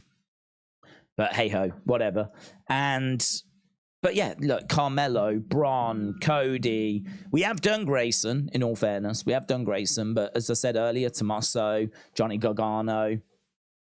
Maybe him and Gunther. Have we done him and Gunther? I mean, that'll bang. There's loads of matches for him. So it's not that... I really don't think that it's like... I've done everything there is to do. Well, who else is there? But there's loads. Do you want a list? There's loads. So it's not like we're struggling for opponents, or we ain't going to struggle for stories. I think really it just comes down to the fact of how does he feel? Is it time? Is his body? Because you never know. His body might have been telling him for a long time now it's time. His body might have been saying to him, like, and he might have just been trying to get through, mightn't he? I mean, he's been gone missing for quite lengthy periods of time. So it might just be that he's been like really struggling to get through to this point, and it might be that he knows that this is it, but he doesn't want to say because he's got a way of doing it. He's going to announce it after. The match will end, and then he'll drop the bombshell of, that was my last match. And maybe that's how he wants it to finish. So, honestly, it's the big talking point. I don't know. I'm 60-40. I agree with Delwyn. I'm 60-40 that we continue. But if he was to turn around after the match tonight and say that's me done, I sort of had a feeling, but I didn't want to say. And I've been struggling to kind of, a little bit this past year to get through to the big events and whatever. And my body's telling me it's time. I don't think anyone would be too surprised. I think everyone would be like, yeah, he did say it last year. So, yeah. So this could go either way. So potentially a big night. Whatever happens, it's going to be a big night because hopefully we find an answer tonight. Maybe we won't. I think the most disappointing thing will be if the match ends, he goes to the back, the show ends, and we all go, what was that the last match? And we still don't know. Like that'll be. That's what's going to happen now, isn't it? That's what's going to happen. That's what's going to happen. Delwyn, I massively appreciate the support, dudes. As always, Delwyn, always so supportive, and it makes a massive difference. But I really do appreciate it. So thank you for the support, and obviously, I hope you enjoyed the show. And I'm right with you as well. I think he's got one more year in him, but that could just be hope, to be honest. Aaron, shout out to you. I hope you are well, my friend. Aaron said, the first WWE main event I saw was Undertaker Edge at WrestleMania 24. I love that WrestleMania. Can't believe it was the first match I ever saw was JBL and Finlay. Thank you, Edge. JBL and Finlay, yeah. That's a very special WrestleMania for me because I'd obviously been watching wrestling since the early 90s. And at that point, what year is that? That must be about 08. And at that point, like, I'd been doing full-time work for about 5 or 6 years. And, if you do full-time work, you'll know you've really got to find time for wrestling in your life. And sometimes it can be very difficult to find that time. Certainly if you're like, working away, trying to, climb a ladder or whatever and try and, have a good career. And I was working hard in retail. And that's what I was doing. And I was, putting the hours in, trying to climb the ladder. And it was hard to find time to watch wrestling. I was always keeping up with it. And where I could watch shows, I was watching shows, and I'd never miss the pay-per-views. And even if I did not catch a Raw, I was reading results and I was following conversation. And I spoke before about how I used to watch Bruce Blitz, who used to rant about John Cena and everything. But so I was always well in it. But that WrestleMania, it sticks out to me as well because I was in Florida about a week or so before that WrestleMania, and I remember being on International Drive, which is one of the key roads in Florida. I remember being on the iDrive. I think it's iDrive. What's it called? iRide. iHop's a different thing in it. iDrive. No, iRide. They're these. On International Drive, which is iDrive, you've got these like buses that you just really cheap jump on. They take you further up. This road has got like shopping centers either end. It used to have a water park on it. It used to have cinemas, other shopping areas, loads of mini golf, loads of hotels, loads of restaurants. If you were going from the UK to Florida, there's a good chance you were stopping on International Drive. This one road, which is, I don't know how many miles long. And it's just got everything you need on there. I think it's got Hogan's Beach Shop now. That's on iDrive. That used to be a 7-Eleven. I went in there when it was a 7-Eleven, and I went in there when it was Hogan's Beach Shop. But yeah, I was on these little buses, and on the floor, I am getting to my point. On the floor was an advert for WrestleMania 24, and it was the first wrestling advert I had ever seen in America. And I remember it being like, wow, I'm not going because I'm out by a few weeks, but I'm actually in the area where a WrestleMania is actually going to be taking place, and I'm looking at an advert promoting it in this area. It'd be like going to Philadelphia 2 weeks before WrestleMania next year and seeing the adverts around, and starting to feel that buzz, you know? And so I was very fortunate to be there at that time. Shame it wasn't a couple of weeks later and I was there for the actual WrestleMania, of course, but because that's one I could have gone to, isn't it? Thinking about it, if I'd have planned it better. But we didn't. Unfortunately, I went with mates, and this is when they were free. So, hey ho. But yeah, that's one of the only times I've ever seen things on the back of benches, things on the floor of the I ride, and actually just got a bit of the buzz. You could see there was a bit more like merch around. There wasn't a pop-up shop or anything, but there was clearly, you know, a lot going on with WWE. You was going into shops easily finding wrestling shirts. There was loads of figures on the shelves. Like there was, you know, they'd clearly turned it up knowing that wrestling fans were on the way. And so 24, that one always stands out to me for that reason. And then 25 stands out to me because I watched that one with someone in England that wasn't a fan, and the Shawn Michaels match blew them. I mean, literally blew their mind. Well, not literally, but almost. So that around that time is such a really special time, and you're right. It's a really good WrestleMania. I really like that WrestleMania. I really like it. I love the stadium. The way that they were able to decorate it, because I believe that stadium is quite run down in Florida, the Citrus Bowl. The way that they were able to decorate it with the palm trees and really make it look, even the entranceway was like an art deco, I think, kind of style, a bit similar to like the architecture you get in Florida. Probably a bit more like Miami, but whatever. It was cool. It was really cool. And I think the card was pretty good. And that main event, as I said, you know, Edge and Undertaker, really great main event. One that sadly got overshadowed because of what followed. But yeah, it's a good WrestleMania, but one that I've got real fond connections with. So it's cool to hear that you've got those fond stories and memories as well. Wrestle with Andy said, what Mania would have gone to if you could have attended? I would say 17. If I could have gone to any WrestleMania, easy, and it's one that people will be a bit surprised at. 9, easy. Wouldn't even have to think twice about that. 9. And the reason for it is because everything about 9 I find fascinating. 9 is not a great WrestleMania, but everything about it is fascinating to me. The fact that it was, I mean, think about this. It was held in a space that is no longer there. I mean, the space is there, but there's something built on that ground. And it was like temporary stands.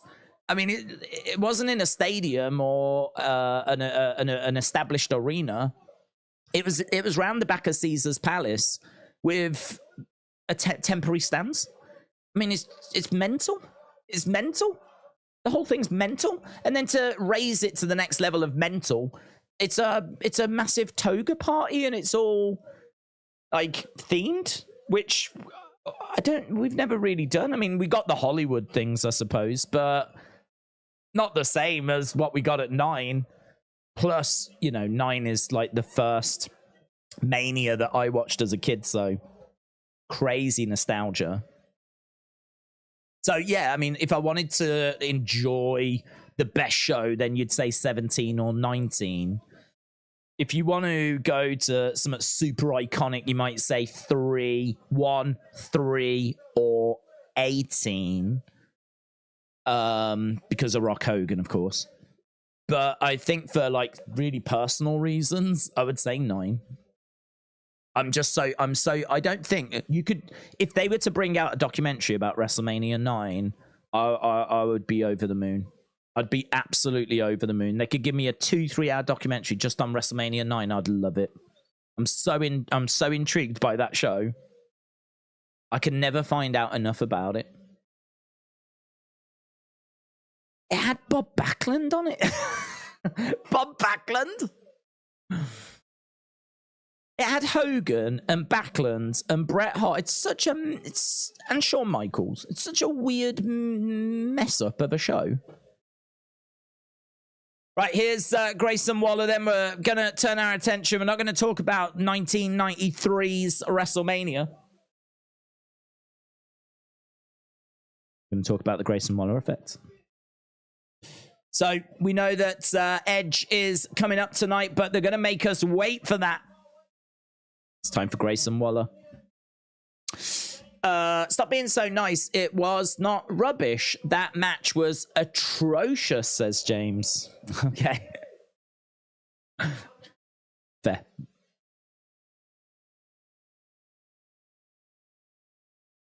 We're going to hear about Edge many times tonight.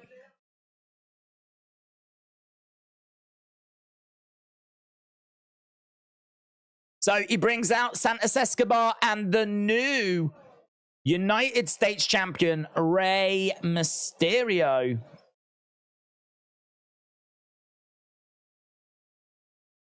Oh, it's still weird hearing Kevin Patrick on SmackDown, isn't it? Now, where's this going? Are we going to get Rey? Oh, he's got his knee in a brace. Escobar's got his knee in a brace.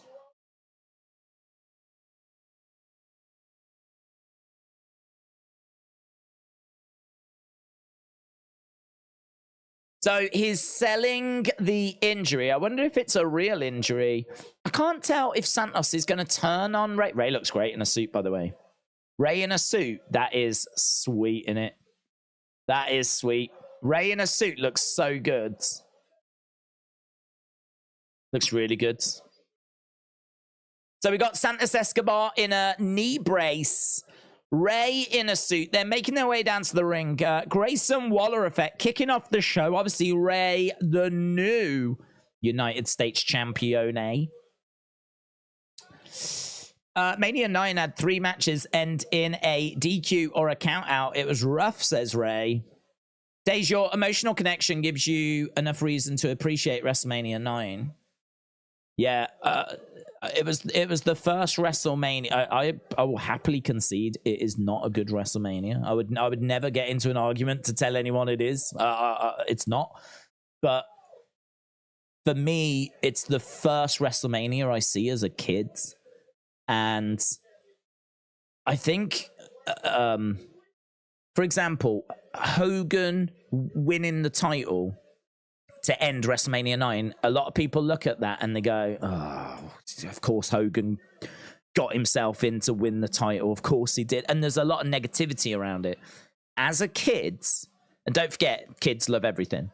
But as a kid, it was mind-blowing, right? As a kid, before the internet, right? Before reading messages from disgruntled wrestling fans, and before being a disgruntled wrestling fan, just being a kid, the fact that I tuned in to a WrestleMania and it ended with Hogan being champion, which he was not even in that match.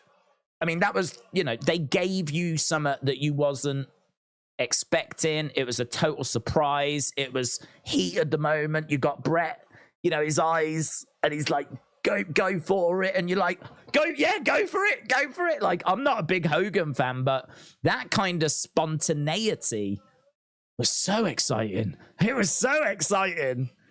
I don't think the people in the crowd were that excited, because I think there was people were over Hulkamania, but as a kid that was only just getting into wrestling, I actually had not been subjected to all that much Hulkamania, I hadn't been subjected to years and years and years and years of him overcoming the odds. I'd only just got into wrestling, so that to me was very exciting.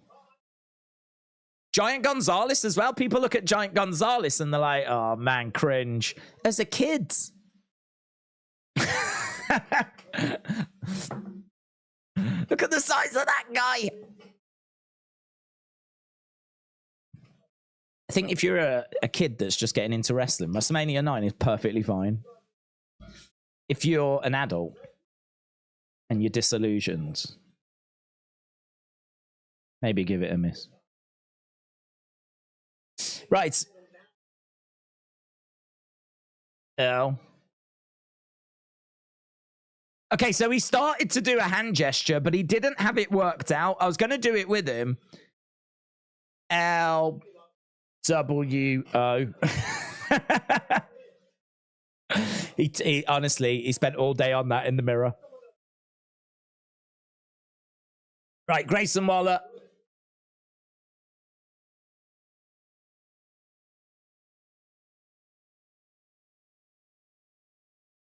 You even beat Rey Mysterio, Santos.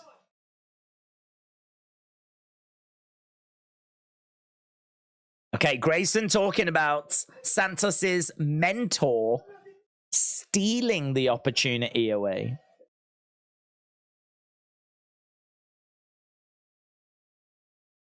You're not ready to pass the torch. You want the glory?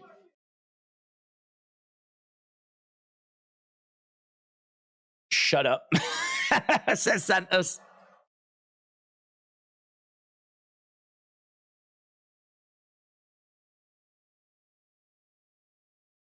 Like, the only person angry.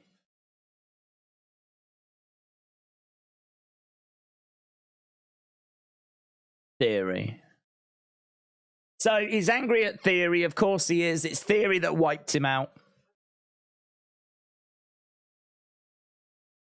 I gave Rey my blessing because I've got the utmost respect for him. So Santos, being nice here. Mania 25, Taker HBK, best match of all time. Streak versus Korea, 4.75, said AB Jobson. I think they're both 5-star matches, but I would campaign a lot more for 25. I think 25 is better than 26, personally.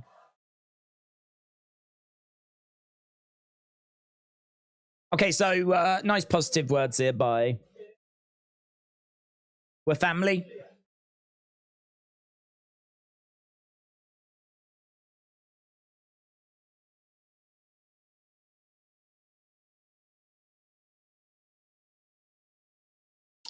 Oh, here's A-Town Down.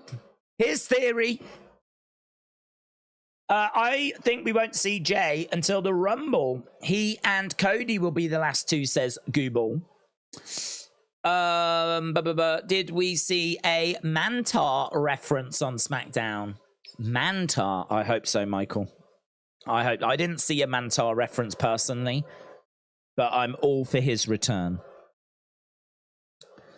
Right, here we go. Congrats.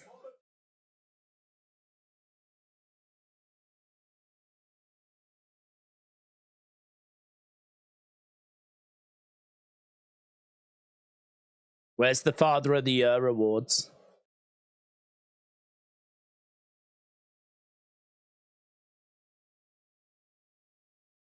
What happened last week was a tragedy, says Austin Theory.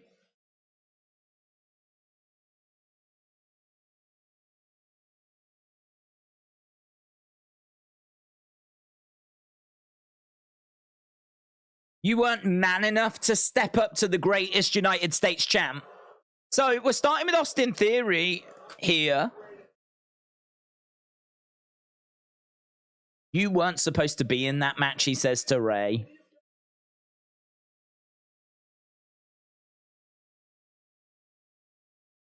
So Austin Theory says that he will have his...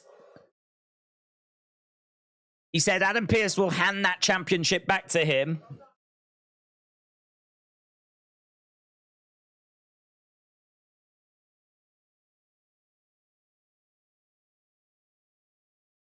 No one wants to hear you complain tonight.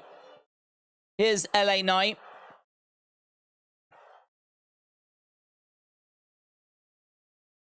Bray is going to attack Edge after his match, which will set up a match at Payback, says Gooball. Steven, shout out to you. Is Happy Daddy after SD Mum and Dad? Oh, they've had the baby. Steven, congratulations. Many congrats. I hope you say both are doing well. That's great. That's great. Shout out to you, dudes. Okay, LA Knight has come out.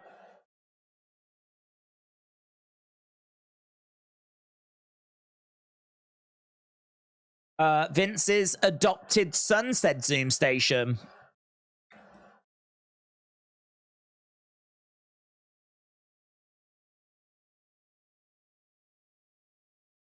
Where's this going? He's in a feud with The Miz, isn't he?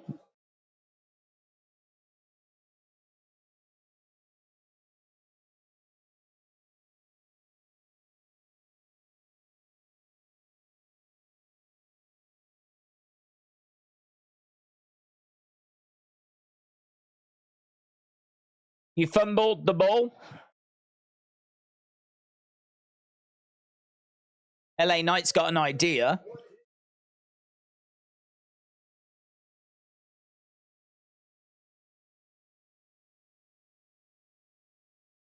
Sometime that belt is coming with me, says LA Knight.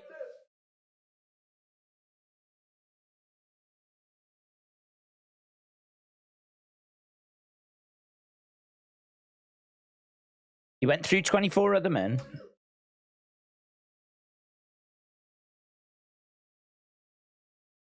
Okay, so it's just going to lead to LA Knight Theory.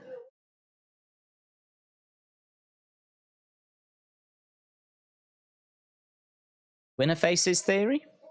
Winner faces Ray?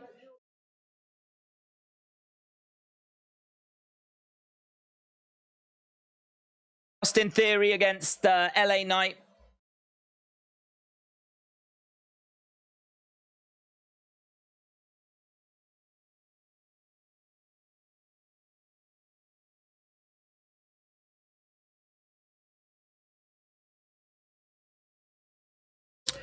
LS Dub, shout out to you. Okay, so it looks like we're getting the match now.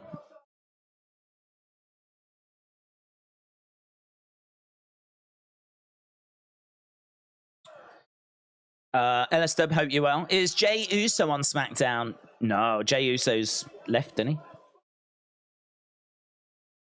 Or at least claimed to. Austin Theory against LA Knight. Looks like the winner is going to get an opportunity then at the United States Championship. My feeling is that it'll be Theory because LA Knight's in a feud with Miz. I wonder if Miz will come out and interfere and then that'll add more heat to the Miz feud. That's what I'm thinking.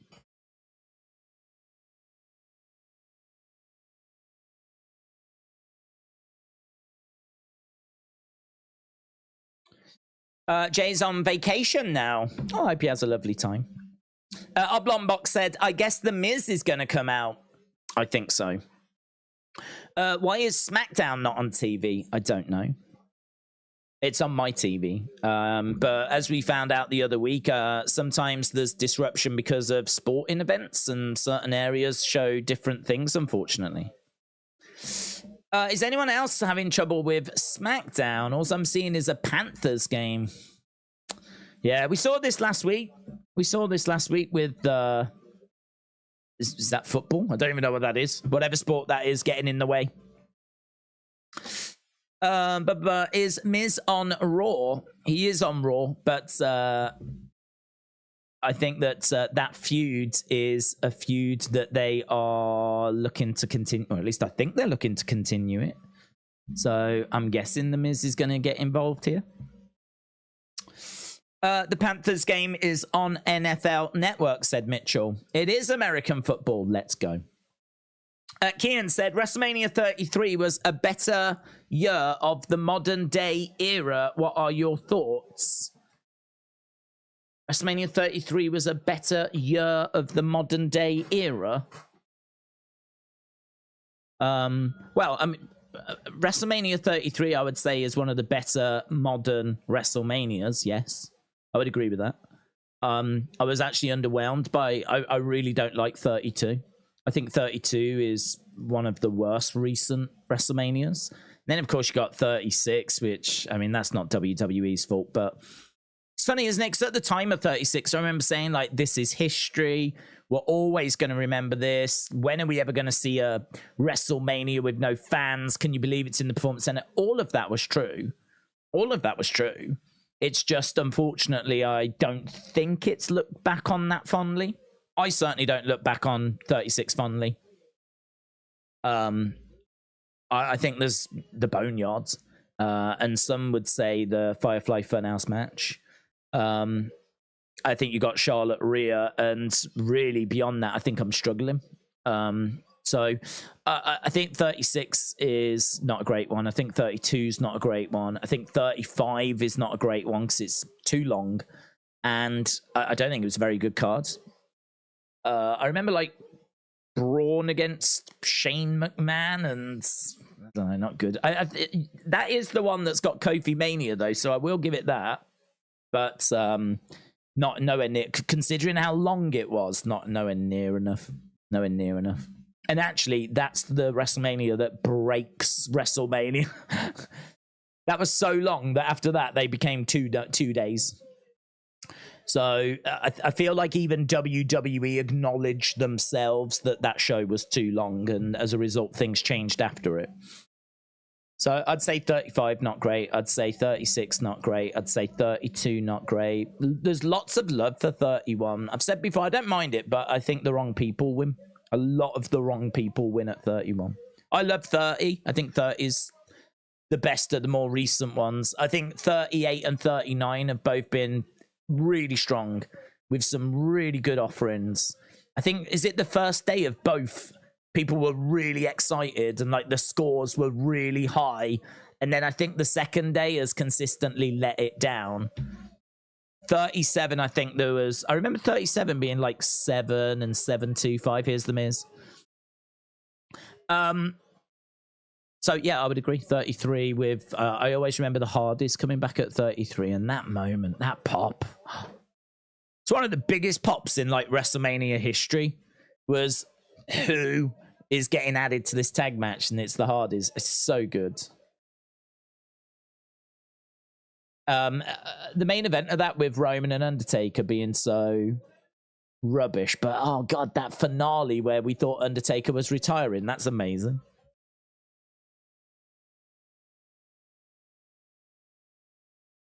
Okay, so Miz has made his presence felt. He's in a nice suit as well.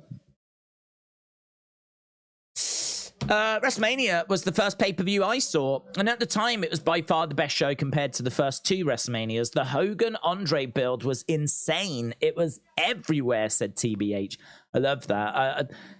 I mean, I've said before, I think if you're going to hold... If aliens do arrive, and maybe they already have, I'm not getting into that argument, but if they arrive again, or maybe for the first time, and they want to have a conversation with me about wrestling, one of the first things I'm showing them is Hogan Andre. It is babyface, heel, one of the biggest crowds ever.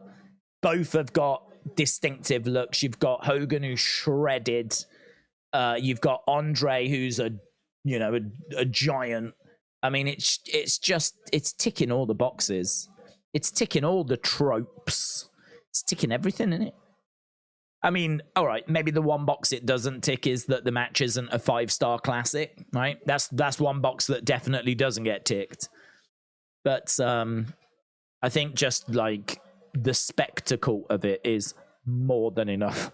And the face-to-face between them is just wrestling, isn't it? That's wrestling to me. 2 people ready to compete against each other, the championship on the line. Bobby Heenan involved as well, which is not a bad thing. So, brilliant, yeah. One of my favorite WrestleMania moments. Maybe number 1. Okay, we've got LA Knight on the outside with Austin Theory, clubbing blows here by Theory. We've got Miz, who's jumped onto commentary. LA Knight goes to the outside. Theory jumping back out. The Hardys' return was spoilt too much in the few weeks leading up to it. It was the worst kept secret, said Ashley. EST said, if Miz screws him, we riot. Ultimate Activities dude said Bray is going to return at Fastlane. Miz is for sure screwing LA Knight. Did you ever get Andre 100, says Defcon Eric. I didn't, unfortunately. No, I didn't. I still want it, but to be honest, I don't want to get loads of Andre figures because I've already got a couple. So I really don't need to add loads more. And I don't know if to get 100 or the new Ultimate Edition that came out. I will definitely get one, but I don't know which one. Theory just gets pushed into The Miz as we go to commercial break. So LA Knight pushed into The Miz by Austin Theory. So yeah, I don't know whether to get the Ultimate Edition or get Elite 100. I love Elite 100 because he's in his attire when he challenged Hogan at WrestleMania 3. I don't actually know what his attire is. I think it's just very generic. I think it's just the black strap, later years Andre. And it comes with a cloth white Andre shirt where it's got the handprints, swappable heads, and the Andre 87 belt as well. So do love that figure. Looks great. Saw it at in fact, it's in the most recent toy hunt I put up. It's out now. The Andre Ultimate Edition. I think it's his first Ultimate Edition as well. I thought Bianca had a bad injury, said Rated R Superstar. Don't think so. Don't think so. I'll have a look. Bianca Belair injury.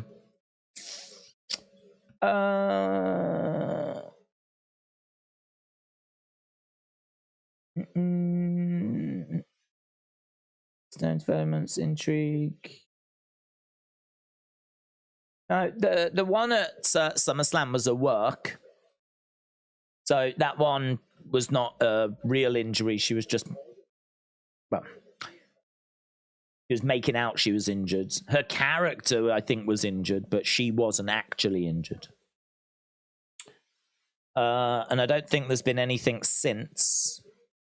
So, no, all good. Aaliyah is still undefeated, says Boomers TV. Is she? Is she? She lost the tag titles. So, I think she will have lost a match in the tag division, but is she undefeated as a single star? That's interesting if true. Zoom Stage said, I had that Andre shirt with the red hand. His footprint was on the back. It's a really iconic shirt, that. It's one that's... I don't know if you can still get it. I know he has got a shop on Pro Wrestling Tees. There's like an official Andre shop, and you can get some shirts from Hogan's Beat Shop, but I never saw that one.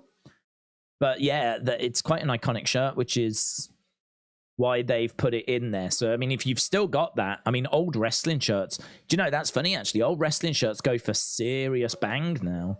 If you've got like old 80s, 90s, legitimate, good condition wrestling shirts, look after them, because they go for some serious money.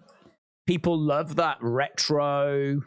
When you go to a wrestling show, you want to wear something that obviously you like, but you want to wear something that's distinctive and cool. Everyone's looking for that kind of, that item, that piece that makes them stand out, you know? You don't need to dress as Hogan to do that. But just if you've got like a really cool retro shirt, OG shirt, that's you can't get and haven't been able to get for years and years and years, it's a great way of standing out. So, yeah, I don't know if you've still got that Andre shirt, but if you have, could be worth a bit now. Mitchell said, fan question. This is for the fans, for the chats. What's your favorite meal, favorite movie, favorite theme park, and favorite thing to do outside of wrestling?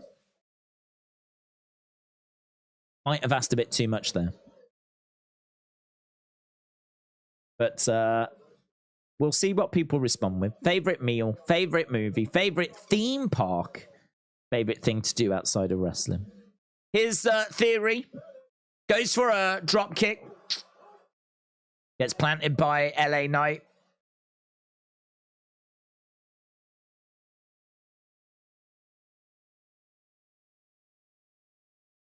Okay, so we're still underway with this opening contest. Zoom Station said, I sold my old WWF shirts on eBay. Oh, well, I hope you got a good price for them.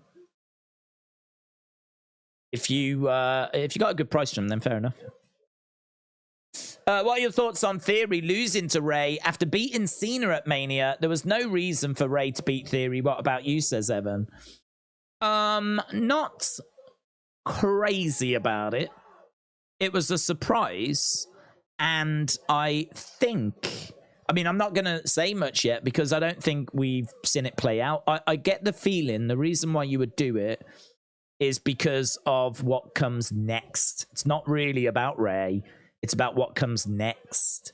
I get the feeling that they want the IC title on a heel, or they want to use the IC title to tell a certain story, and they've got to get it on Ray to do that. So I don't know if they want to get the IC title onto a certain heel, like Grayson Waller or someone like that. And, you know, you can't do Grayson Waller against Austin Theory. So you've got to have a baby face carry it. And so they've gone with Ray. Don't know why. It's credible, I suppose. You know, if Austin Theory's going to lose to someone, losing to Ray doesn't really affect him too much because Ray's an absolute legend. But I'm going to just stay a bit quiet on it because I'm not a massive fan of it. Because I don't think we did enough with Austin Theory's US title reign.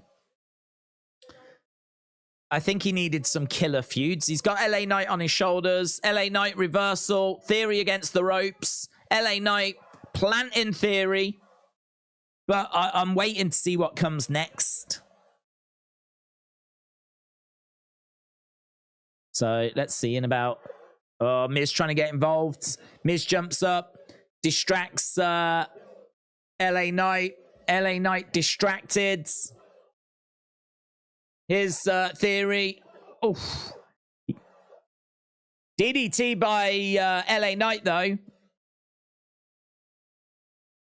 LA Knight running after the Miz. Miz on the outside of the ring. I'd imagine all the LA Knight fans right now are just urging him to leave the Miz alone. Clothesline. Oh, he can't quite get Miz over the top, but he does. And now roll up by Theory. 1, 2. Kick out by... Did he get it? That looked like 2. Like 2.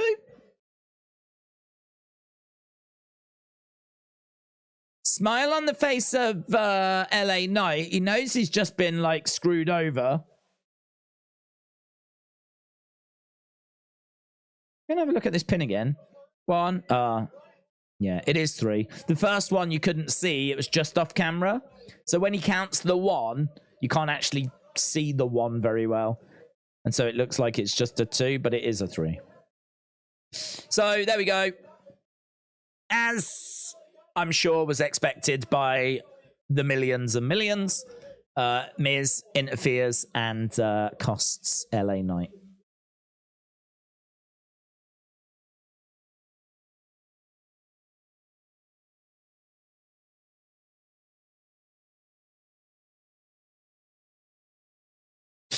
Okay, now we've got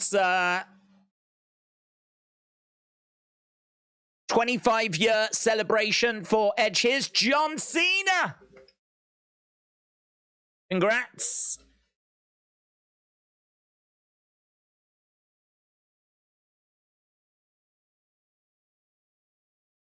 Sheamus. You've been nothing but a mentor to me. You're a legend and you're my friend. Here's Natalia.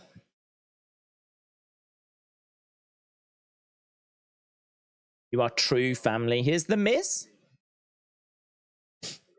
Congrats. Charlotte.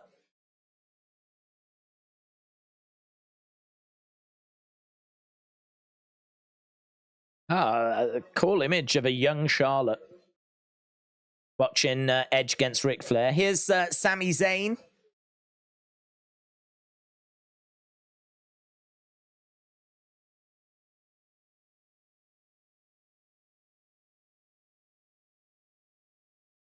That's good, isn't it? It's nice.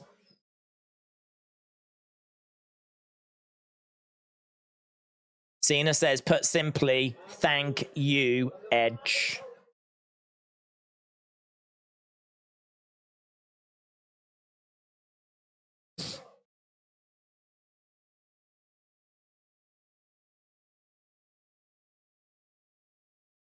Cool. Miz botched that move, not Knight, says young Heath Ledger. How many more pay-per-views are left this year? Don't think they've announced all the pay-per-views for the rest of the year, to be honest. I mean, we tend to do one a month apart from last year. We didn't do one in December. So I think we're looking at Payback for September. We've got Survivor Series in November. I don't actually know what we're doing in October, but I would guess it would be the Saudi show. And that might be it, because I don't think they've announced anything for December. So I think we might be looking at like 3 up for the main roster, and then there will be bits for Payback, Saudi, Survivor Series, and then there may be one in December. But I think that's it. And then NXT have got a few, and they've got one coming up soon, actually, No Mercy, which we'll be doing. Definitely looking to do that. It's really annoying, actually, because it's on the same night as, I think, a Canelo fight, which I really want to do, the Canelo fight, because I'm actually really into it. But I'm into NXT as well, obviously, so that actually is going to be a real tricky situation. I don't know if they're on at the exact same time. It might be that NXT ends and then the Canelo fight starts, but hopefully I can do both. But yeah, that's one that I know is going to be a problem on the horizon.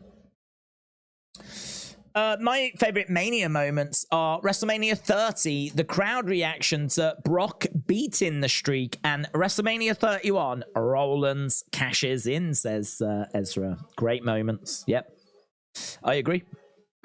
Kieran said, every meal, every movie, favorite sport, questionable because I like some of them. Others are boring. I'm so going with football as the best, and basketball.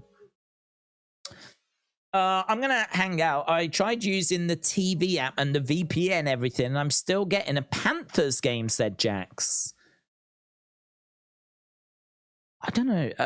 Can you VPN to... Oh, well, you can't really. I was going to say, could you VPN to the UK? But if you did, you would have to watch BT Sport, and you have to subscribe to that. So I don't know if there must be a country that just show wrestling that you don't have to really be subscribed. I don't know that country, though. You would think, though, that there must be a country somewhere that you could... I mean, you could try, you could try watch wrestling, couldn't you? I don't know what it's like live, but... Do you know what? I mean, I shouldn't even feel bad saying it, because, like, it's wrestling fans that want to watch wrestling. It's the TV networks that are making it hard for people. Do you know what I mean? It's not like we're trying to screw WWE out of anything. It's WWE and the networks that have kind of screwed certain people over. I mean, you got wrestling fans that want to watch the wrestling. Do you know what? Sodom, go to watch wrestling. Put that into Google. You'll be able to find it, and then you'll be able to watch it. They show it live. I don't know what the quality is like. But screw them. Oh, God honest wrestling fans just want to watch the show. It's a disgrace. WWE is petty, said Zoom Station. Well, but I don't know that it's their fault, to be honest. I think they would want it to be on TV as well, to be perfectly truthful. But it's the networks that have decided that some football game is more important. But then why haven't they pushed it to like a secondary channel? So many channels. Couldn't they have just pushed it somewhere else? Couldn't they be showing it online? Here's Michael Cole reminiscing.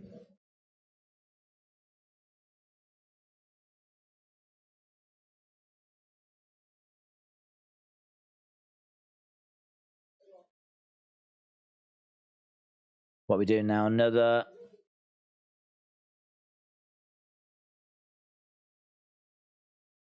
Oh, yeah, this is a cool clip.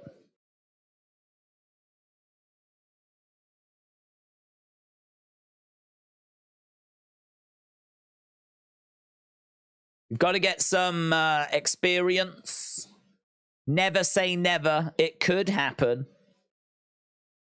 It did happen, and we're seeing him with the Brood. There's Booker T.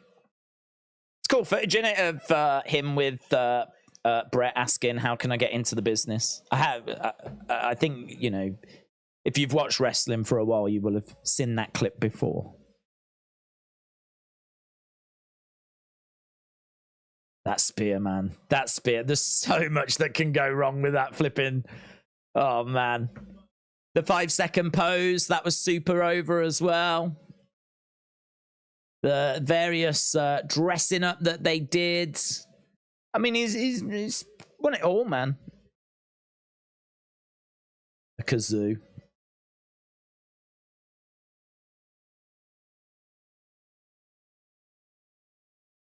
He is a superstar. He's a main event talent. He was never the guy. But your wrestling promotion was always a better promotion for having Edge on it.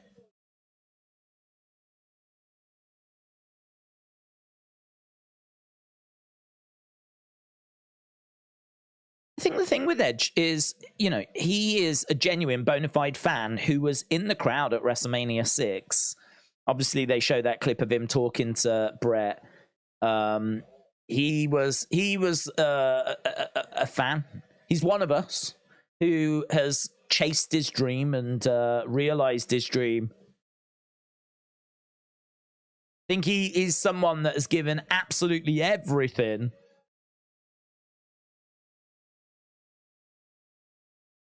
And as I said, I think any promotion that had him was a better promotion for it. So, I don't know. I hope it's not goodbye. I feel like there's something more out there for him. I feel like, do you know what? I think it is. I don't think he's had that 5-star match. I don't think he's had that big, great match since he came back. I said this earlier. I still stand by it. For me, there's, I don't know what it is that's missing. I don't know if it's just like a killer final match or if it's like a title run. I don't feel like it's a title run, but something is definitely missing from this run. And if it was to like end tonight, I don't think I'd be alone in saying that. I don't think I'd be alone in saying that there was just the summit left for him to do, you know? It still feels to me like unfinished business.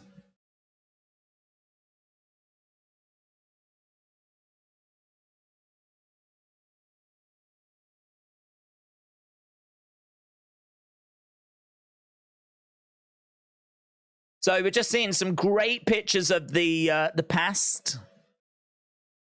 Yeah, I hope he doesn't call it quits tonight. I really hope he does carry on. But that could just be the fan in me just wanting a bit more, you know.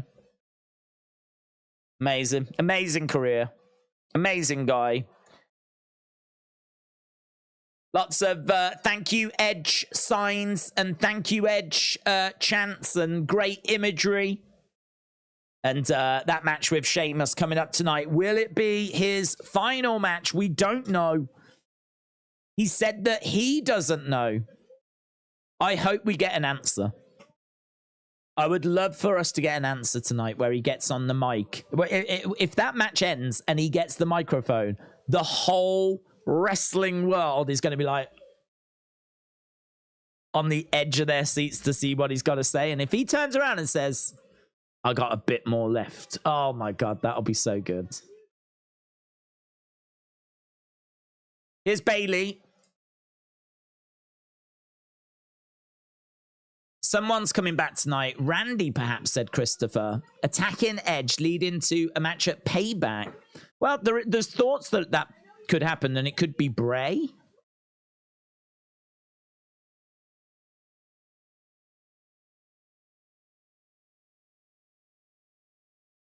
The genius of the sky.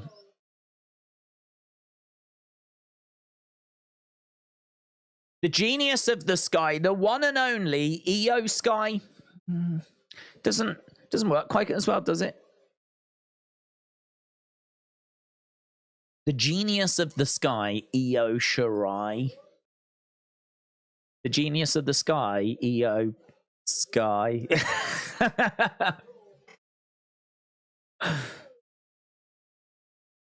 I think even as Bailey was saying it, it felt a bit awkward. She kind of had to extend the sky.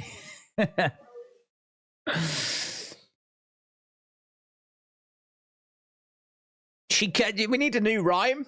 She cooks a mean apple pie. Io Sky. Right, here's damage control.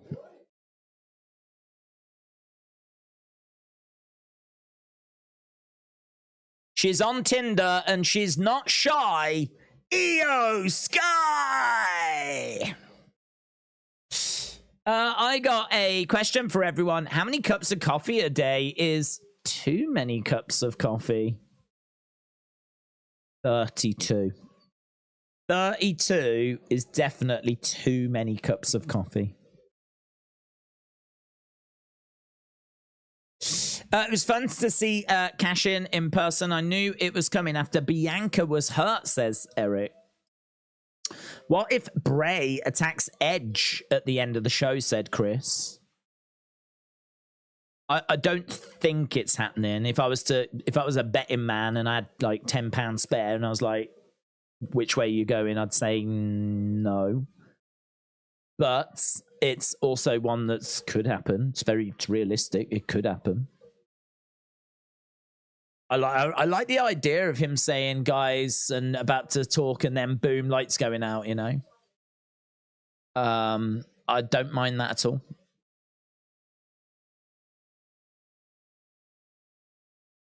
This run will be flat. They better put her over huge right now. 9 p.m. moonsault in through a flaming table, said Michael. Felix said, what's the worst part? It's even the NFL preseason. All the backups and people trying to make the team are playing. Oh, God. Imagine reading The Catcher in the Rye with Io Sky, says Dark Angel. I like that.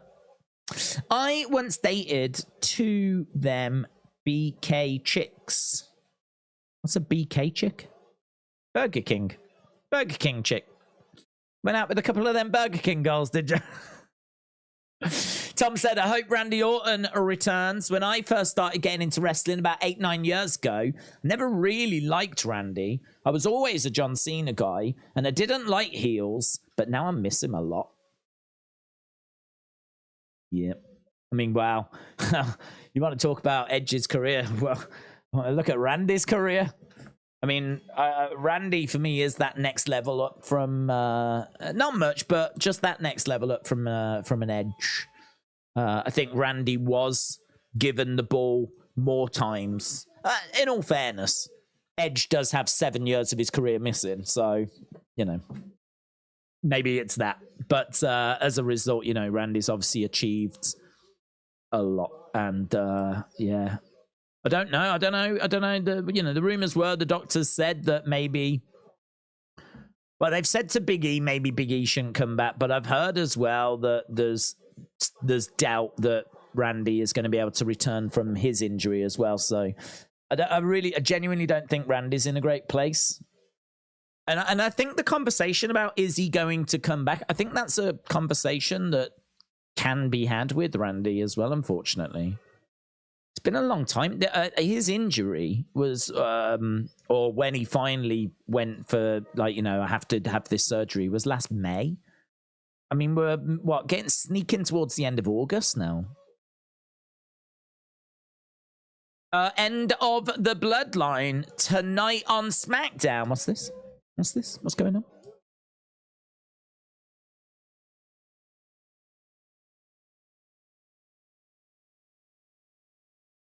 Kayla Braxton is with Paul Heyman. But that's later, apparently. We have got Io Sky's music still playing. She's sat in the corner.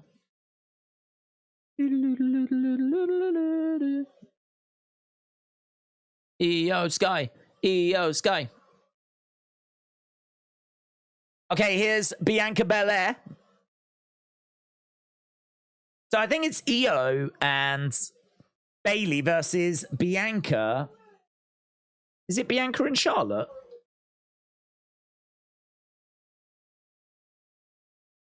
Skipping away that. I love that ring gear of hers. Lots of little Biancas all over it. Watch me shine now. Watch me shine now.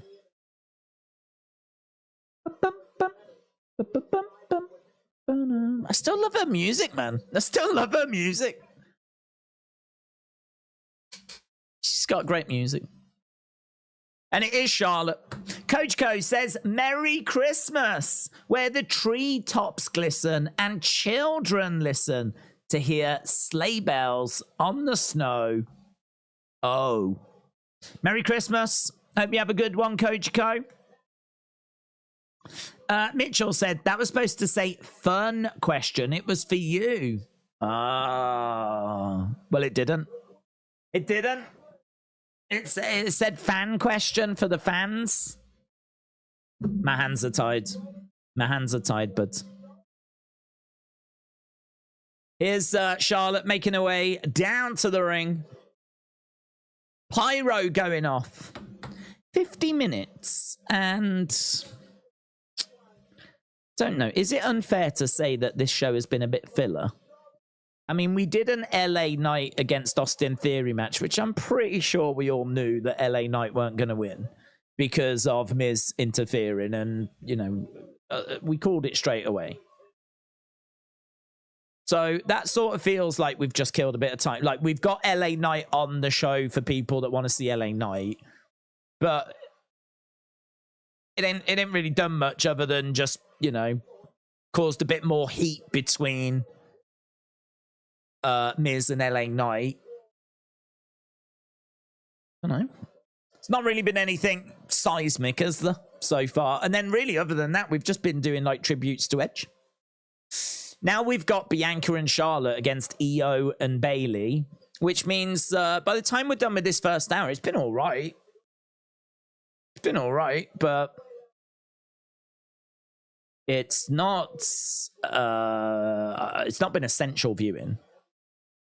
I think if you have missed it because of that darn football game, I wouldn't be too worried.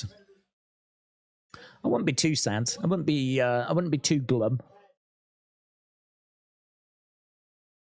You might want to try and catch the second hour, though, because if Edge is about to retire, that definitely feels like it'll be more significant.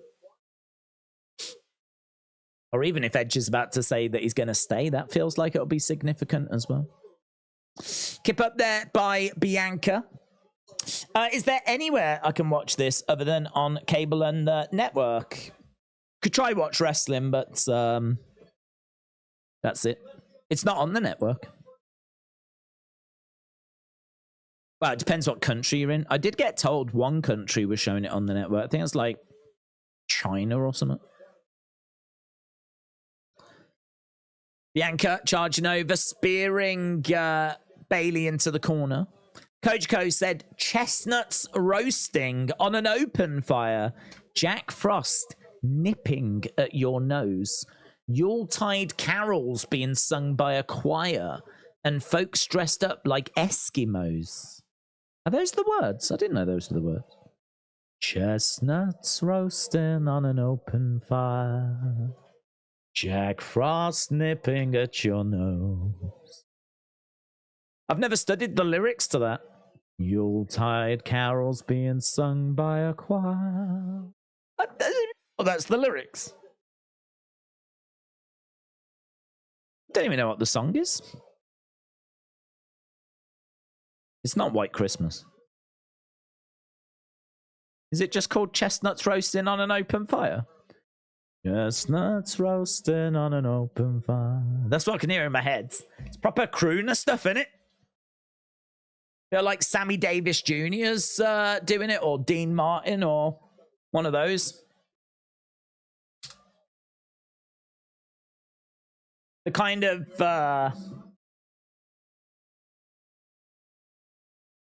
kind of Christmas song that your dad or your granddad would like? It's Nat King Cole. Nat King Cole. Boom. It's just called the Christmas song. I never knew that. Never knew it was just called the Christmas song. That's what it's called? The Christmas song? Do you reckon they were sat there going, what do we call this Christmas song?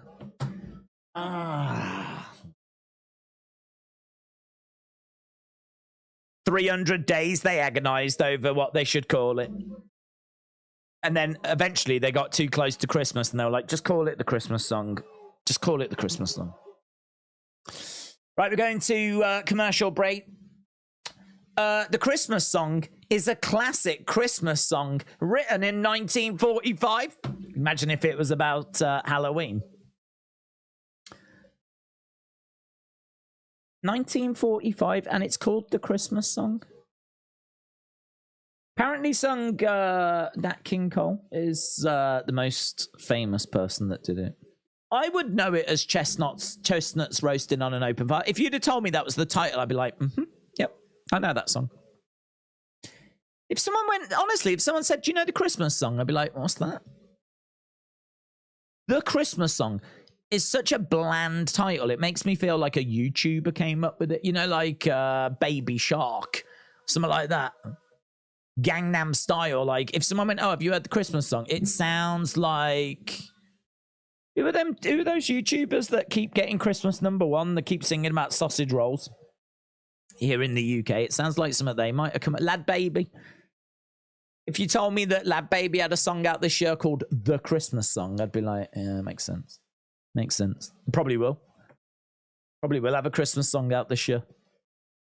So they can ruin Christmas even more. I hate them. I hate them. That's the kind of Christmas songs I like. I don't want to hear about flipping sausage rolls. I do have an app. It's called a Fire Stick IPTV. That'll do it.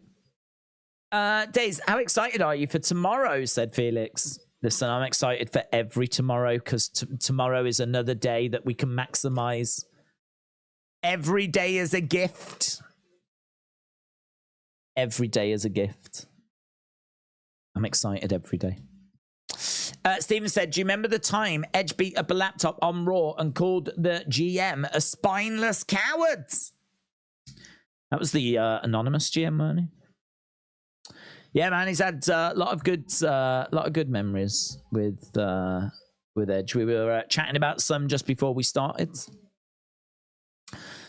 Christmas pudding. All of the WWE talent that's not medically cleared will go to AEW. So New Day with Big E to AEW confirmed. Let's go. Randy's going there. Big E's going there. I mean, in all fairness, Soraya has gone there. But, yeah. Liv could wrestle there right now. She's not medically cleared at the moment, is she? But I'm going to say it again. I don't think Edge is retiring until WrestleMania 40, said Jarrett. He's going to wrestle someone from his past. If I have to guess, John Cena or somebody that has history with him. Knee strike coming in by Bailey. Then we are 4 minutes away from halftime scores. 4 minutes away by halftime score. There's people there, aren't there, that are in our community that are actually there. I hope they're having a good time. I don't think the first hour has been essential, but, you know, second hour. Sure, we're going to put the foot on the gas. Bailey pinning Charlotte. So Charlotte getting chucked. This feels like one of those matches where it's like we need to try and get these people on the show. Kick coming in by Io Sky. Dakota Kai is on the outside of the ring, offering words of encouragement. So they're still, I like the fact they're still keeping Dakota around. So, you know, she's not being forgotten about. She's at ringside. She obviously suffered an injury, which I think is going to keep her out for a while, but still keeping her out there. Yeah, get it. Crossface applied by EO on Charlotte. EO getting up to her feet. Charlotte back up to her feet. She gets hip tossed and she goes charging over at Charlotte. Charlotte trying to make that tag to Bianca. Kick coming in by EO. Double underhooks. Middle of the ring. No joy. Looks like it's going to be reversed by Charlotte, and it is. Charlotte trying to make the tag. The question is, can John Cena keep up, and can Edge do the same? I know they're up in age, but that is a question. Could they live up to the hype at their age at WrestleMania 40? I genuinely don't know that that's the match we're going to get, because at this stage in their careers, they're probably being used more to put over the younger talent rather than compete against each other. And to be honest, as you just said, you know, certainly in John Cena's case, he probably needs someone that can really lead the dance now. I don't know that Edge is in that position where he can lead the dance. Whether they can do something and have one last final big blow-off match and just chuck it all in there, I mean, maybe. I would guess that Edge would want to put someone over on his way out, though. That is an old tradition, and I must admit it's not a tradition that wrestlers always observe, but I think it's one that Edge would.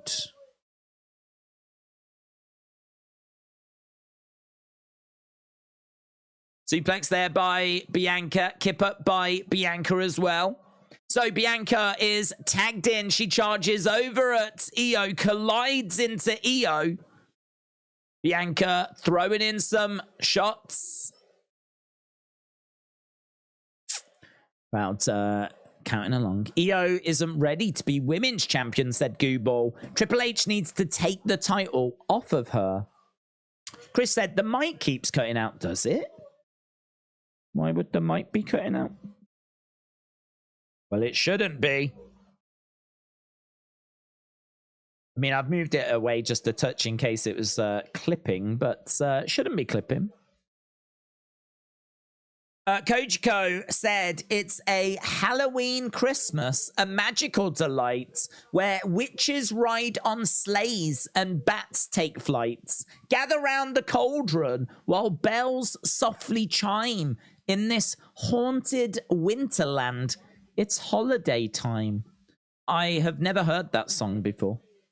I'm quite pleased as well because I don't like it. I'm going to just Google it and see what it is, though. What the hell's a Halloween Christmas as well? It looks like there aren't any great matches for your search. Even Google can't find this. Is this a song that Kojiko has made up?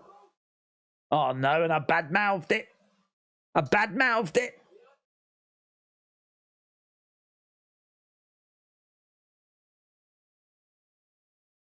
Is it something from The Nightmare Before Christmas?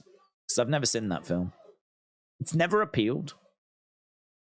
Charlotte is up top, crossbody. Down goes EO, down goes Bailey. Mitchell said Kojiko is feeling the holiday spirit. He is, isn't he? I think he's got his calendar a little bit mixed up, but I don't want to burst his bubble.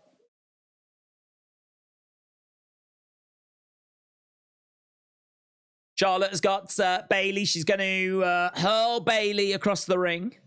The reason behind Bianca's outfit is that she has a Fortnite icon skin that's been released. Not sure if they have mentioned it, says Smurfy Tunes.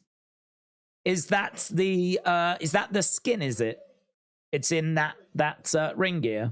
I've seen that ring gear before.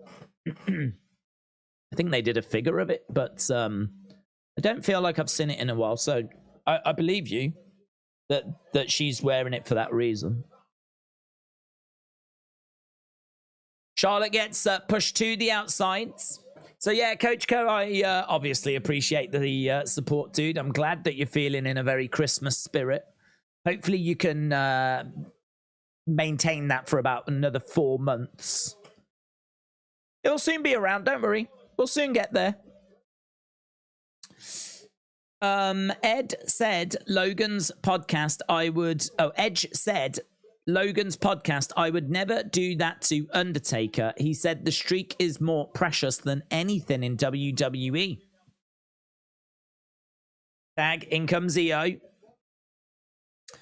Each their own. Impact of today was better 10 years ago. Open palm strike there by EO. The new skin for her and Becky look pretty good. I don't like the rest of the bundle, though, says Arturo. Okay, EO goes shoulder first into the corner. Bailey grabbing the leg of Charlotte. She's wooing as well, cheeky little thing. She thinks she's a Flair. She thinks she's Bailey Flair. In comes Bianca, duck underneath by Bailey. Bianca looking for a KOD. KOD connects. 1, 2, 3, and it's a pin and a win for Bianca Belair. Blood coming down the face of Charlotte. She bleeds a lot recently.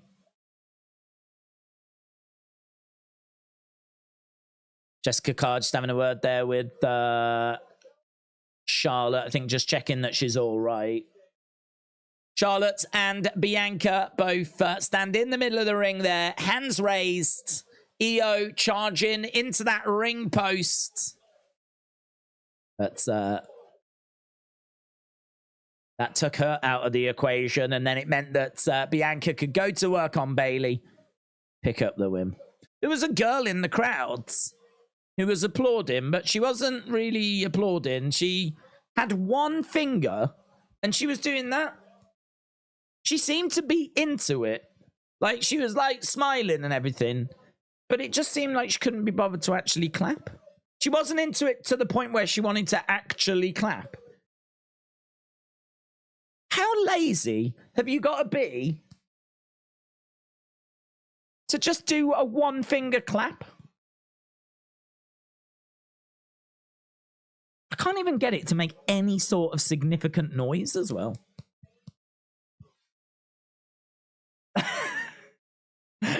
It's not achieving anything.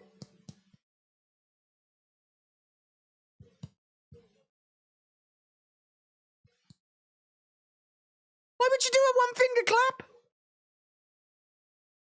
Sort of like, I want to show that I appreciated what I just saw. I don't want to go crazy. I don't want to go crazy. You could get that to be a thing, though. Someone could probably get that over.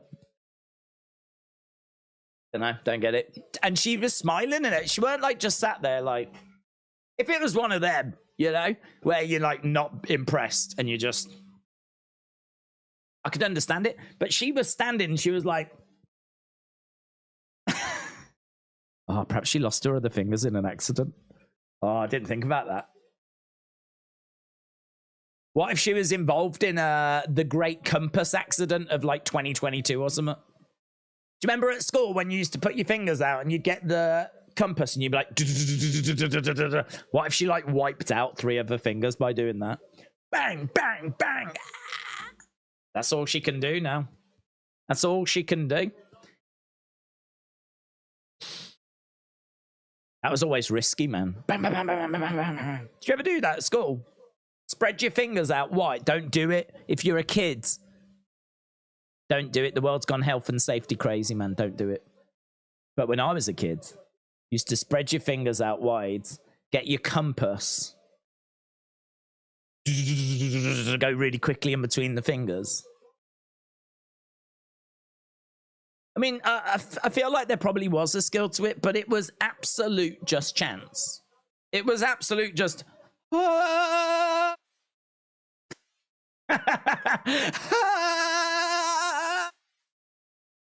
It's It's not like we were all well trained in it or anything, but everyone at school used to give it a go.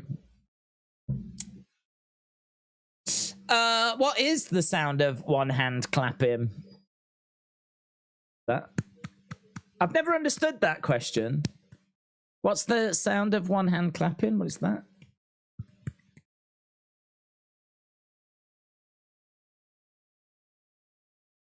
I think the Acclaimed want to be like the Street Profits.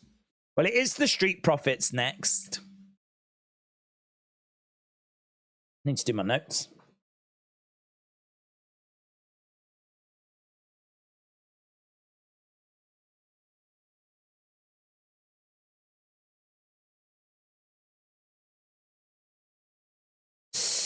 I like the TNA game.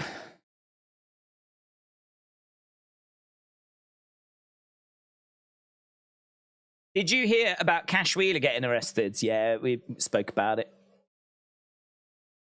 Spoke about it. I must admit, I wasn't really bothered because my reaction was that probably nothing will come of it.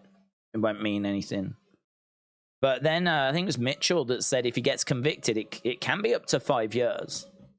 Then I was like, okay. Bit more significant. So I'm a little bit more engaged with it now, to be honest. But I don't know. I've said before, we've seen so many wrestlers do so many things, like Jimmy with his drink driving, and obviously Jeff with his struggles. And there's been so many stories of wrestlers doing stuff outside the ring. Never feels like there's any serious repercussion. There's lots of slaps on the wrist, and I feel like this will be a slap on the wrist as well. But I do have to be a little careful because I don't know the facts, do I? weren't there. I'm only going by the reports that I've seen, so I have to be a little careful. But yeah, not the kind of thing you would have expected from him. I joked on Twitter, I was like, his new name should be Gun Wielder. It should be Dax Harwood and Gun Wielder instead of Cash Wheeler. Who knows? Perhaps the gun that he produced was Arn Anderson's Glock. Perhaps it was that. Oh! If it turns out that's the gun that he's produced, I'm all right with it, to be honest. If it turns out to be an Arn Anderson Glock. Pop that back in its holster. I'll let him off with that. But if it's a legit firearm that is brandished out of road rage, I got an issue with that. I think that's uncool. I think it's uncool. Cash Wheeler has finally become interesting, said Scottish Nightmare. What happened was he opened the door and Colt and the other Billy Gunn's son showed up, said Defcon Prime. Let's all wish Lacey Evans, who now goes by Macy Estrella, the best of luck with the mental health coffee shop she's opening up. Is she opening up a mental health coffee shop? I thought she was doing OnlyFans. That's very different, isn't it? Very different. Okay. I don't really know what that means, but I'm guessing it's like a place you can go to chat or something. I don't know. Certainly get coffee. Here's Bailey. They're attacking Bianca backstage. Bianca getting chucked into trunks and things. Chair on her throat.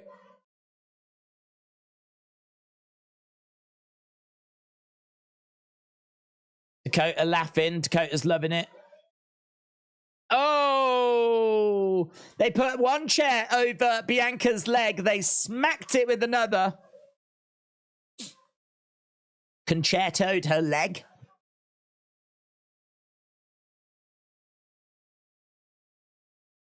She's such a good seller, man. She is such a good seller. Her sell at SummerSlam was brilliant. Her selling here is brilliant as well. Like screaming in pain.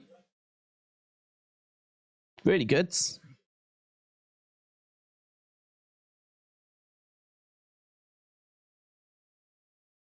Do you think she pranks Montez with that as well? Do you reckon she's at home and he's in the living room and all of a sudden he's just like, ah! And he goes, what's wrong? What's wrong? Oh my God, what's wrong? Ah! Oh my God, what have you done? What have you done? Nothing. Ah! Should have seen your face. She's really good at selling. Really good. Right, here's OC then.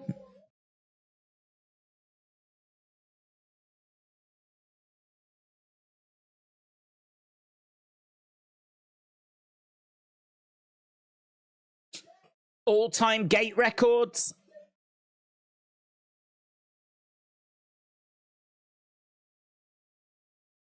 We've got a higher gate today than all of last year. You know what? I'm a little disappointed that they didn't do a ticket sale show this year. They did one last year, and I really enjoyed it. It was a show that was shown on YouTube, and it was I didn't even know about it, but it was like a weird little show where they came from SoFi Stadium. And it's where they first give Snoop Dogg his belt, the gold belt that he carried around and lost and whatever. We had, what's her name? What's that girl? Jojo?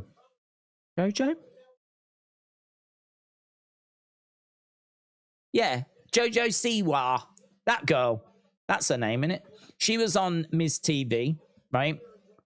Which was all right. She was wearing like Liv Morgan merch and said she was a fan of Liv. Liv came out.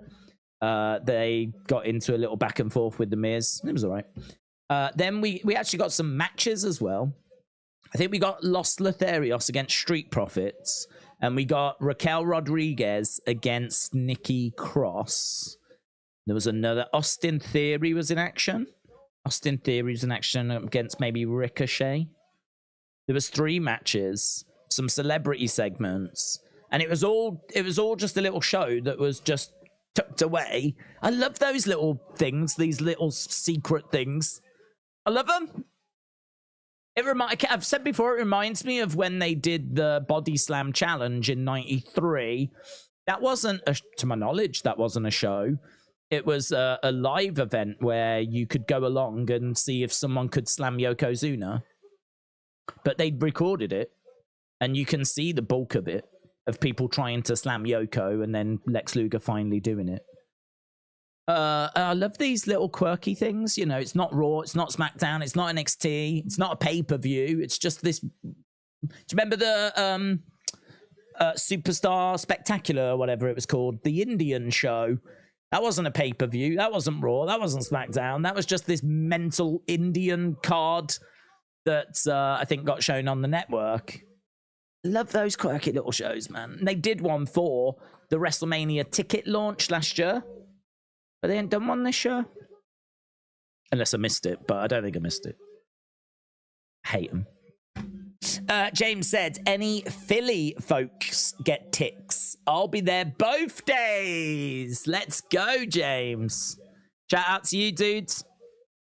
Have a great time. If anyone is going both days, have a fantastic time. I am a little jealous. I would like to go to a WrestleMania, but I am desperate to go to an Access. Desperate.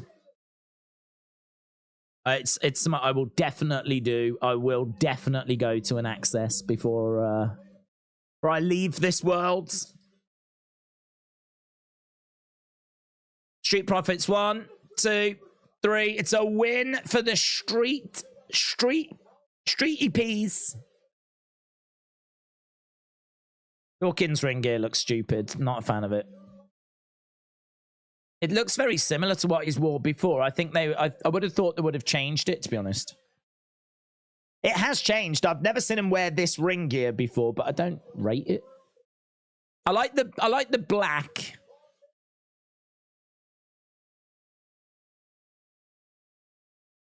But yeah, I'm not a fan of this ring gear.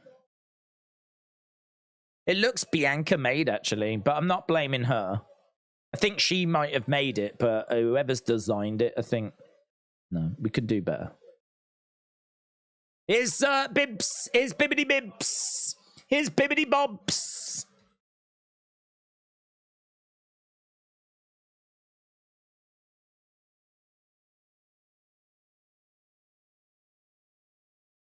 Bibbidi Bib Bob.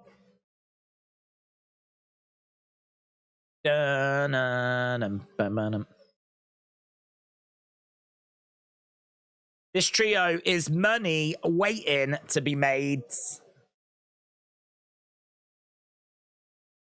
Yeah, it's a great trio. We need to do a little bit more, though, don't we? There's Paul Heyman. There is Paul Heyman coming up next. The end of the bloodline. Looks like he's not had a shave. Dawkins is in awesome shape, said AR1. Matt said, we need more retirements, a new talent on SmackDown. This show is awful and has been lately. Let's get halftime scores. I know it's not halftime, but just, you know, we'll do our best. Rate the show for what you've seen so far.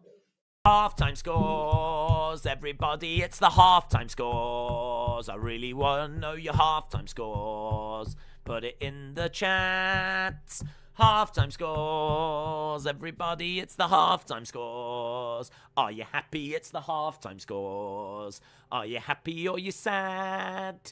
Halftime scores, everybody. It's the halftime scores. I should get that recorded. If I got it recorded, I could just press play then. Just sit here like this. Right, getting your scores. Just got an advert again. Loads of adverts. All in London, Wembley Stadium. And it says, yes, we really mean Wembley Stadium. I don't think I've seen that on it before. 10 out of 10 said Josh. 4 said Random Game 4. 5.5 said Stone 9C540. Mitchell said this show hasn't been the best. I'm an LA Knight fan, but still this hasn't topped a 6. Wrestling hasn't been great this week for me. What about you? Yeah, I agree. I think this week across all the shows has been flat. I don't know why. I don't know why all the shows have felt that way, but I mean, like, I think AEW has gone into a little bit of go home show mode where we're just putting matches together for, you know, what's to come and not really telling any new stories or doing anything new or pushing anything really forwards. So I think that was how it felt on Dynamite. Raw just felt like really basic, didn't it? It just felt really, again, largely unessential. Tonight feels quite unessential as well. It's not that it's bad. So it's not like I can't sit here and say, oh, it's 2 out of 10, 3 out of 10. I wouldn't even say 4 out of 10. But I've said before, I think, like, for me, average is 6. Like, middle of the road. This show's fine is 6. I would say that we're probably just a little under it, maybe a 5.5, 5.75. But I think that once we get to the edge bit, you know, that's where we start to see a change. Because that match against Sheamus had a nice little story to it. They've never faced. We know why they're facing. And everyone's waiting to see if it's going to be his last match. So I think this is being very much carried by that. Very much carried by that. That is, you know, we're celebrating Edge. We're showing a few nice video packages. It's all building towards that main event, and we'll see where we go from there. And I think, to be honest, a lot of people are in that boat. JM Beer with a 7, but Andy Barn with a 6.8, Jake with a 6, Future Comps with a 5.5, 6 from Wicked Worlds. There's the Fortnite skins. We've got a 4 for Bad Karma, 6 for Jordan, Trade Gaming 5.5. Mr. Quake said D-Lo 2.0. WWE and AEW fan with a 6. Trini with a 6.75. Travis with a 6.5. Richard Jr. with an 8. Anna said 6. Ohio Buckaroo said 6.66. Greg with an 8. Seth freaking Rollins, can't see it, only says 0.5. But I don't know what that is. I don't know what the first number is. And if I press down, it'll remove it. Drama. Oh, 6.5. Just momentarily saw it before I clicked down.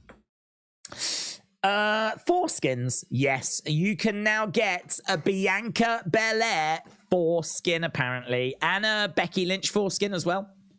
So, I don't know. I don't know how that works, to be honest. But exciting. I've not seen the Texas Chainsaw Massacre match. I heard it was historically awful, said T85 backup. I mean, yeah, I think it's bad, but don't know. I mean, I don't know that it's. I think when we talk about the worst things that happened this year, I could definitely see it being mentioned in conversation. I don't know that it's worse than the zombie thing with The Miz, though. You know, I can't say it's worse than that. That I was a lot more offended by that. A lot more offended. I think the Texas Chainsaw Massacre match, for me, there's not really any moment in it where I'm like offended. They bring out Leatherface, which I do think is cringe, right? I do think that's cringe. Because we all know Texas Chainsaw Massacre is a film. It's they're promoting a video game. So why is there someone there dressed as him, right? You could do it if you wanted to do it in a way of having someone just standing in the entranceway as the wrestlers make their way down to the ring. You know, maybe have him stood next to the mask from the film or whatever. But actually having him come down with a chainsaw as there's a fake chainsaw sound being pumped in and making out like, oh my God, here's Leatherface, he's going to kill us all. Like, actually trying to make him a threat is cringe. Like, that's cringe. So I would say that bit was the only bit where I felt like I was approaching being offended. But in all fairness, he didn't get in the ring and go after the wrestlers. He ended up chasing, was it Karen Jarrett away? I can't remember. So he wasn't actually out there all that long. It's not, for me, it's not the same level as The Miz being eaten alive by zombies. Do you know what I mean? That's different gravy, man. That's different gravy. That's, that hits a little harder for me. But it's still, I mean, like, yeah. There was still a healthy backlash to it. Right. We've got Paul Heyman backstage with Kayla. Can you give us an update? He looks disheveled.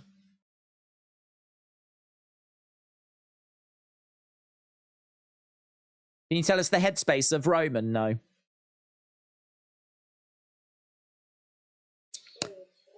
Rumors. Kayla's been hearing a lot of rumors. You're going to come at me about rumors?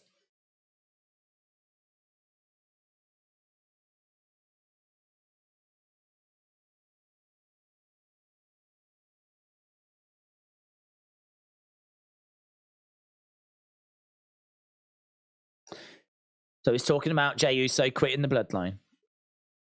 The Jey Uso that quit WWE. You're going to come at me with the rumors? About the rumors about your family? How's your mom? Is your mom good? Is she good? Heard from her. I've heard rumors. I've heard rumors about your dad.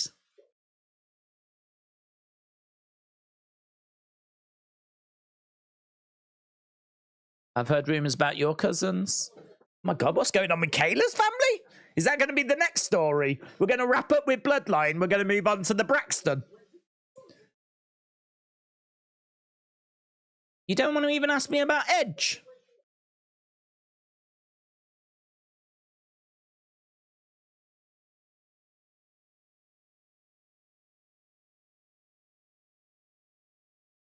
He calls LA Knight a wannabe, a flash in the pan. I'm definitely here for the Braxton storyline.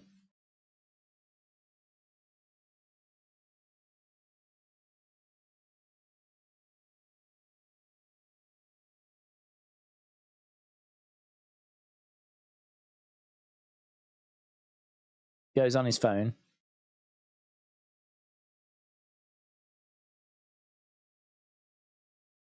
He's on his phone to someone. I think it might be Roman. Oh. Thank you. Hello, it's gone. Okay, so Heyman gets a call. Care to share? Okay. That's not a rumor.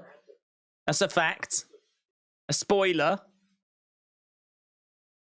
Jimmy Uso will be live right here on SmackDown.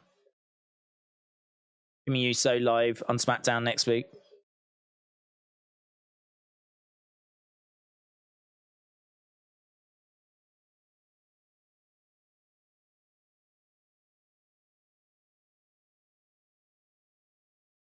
Okay. So Kayla asks Heyman for updates on the bloodline. Said she'd heard rumors.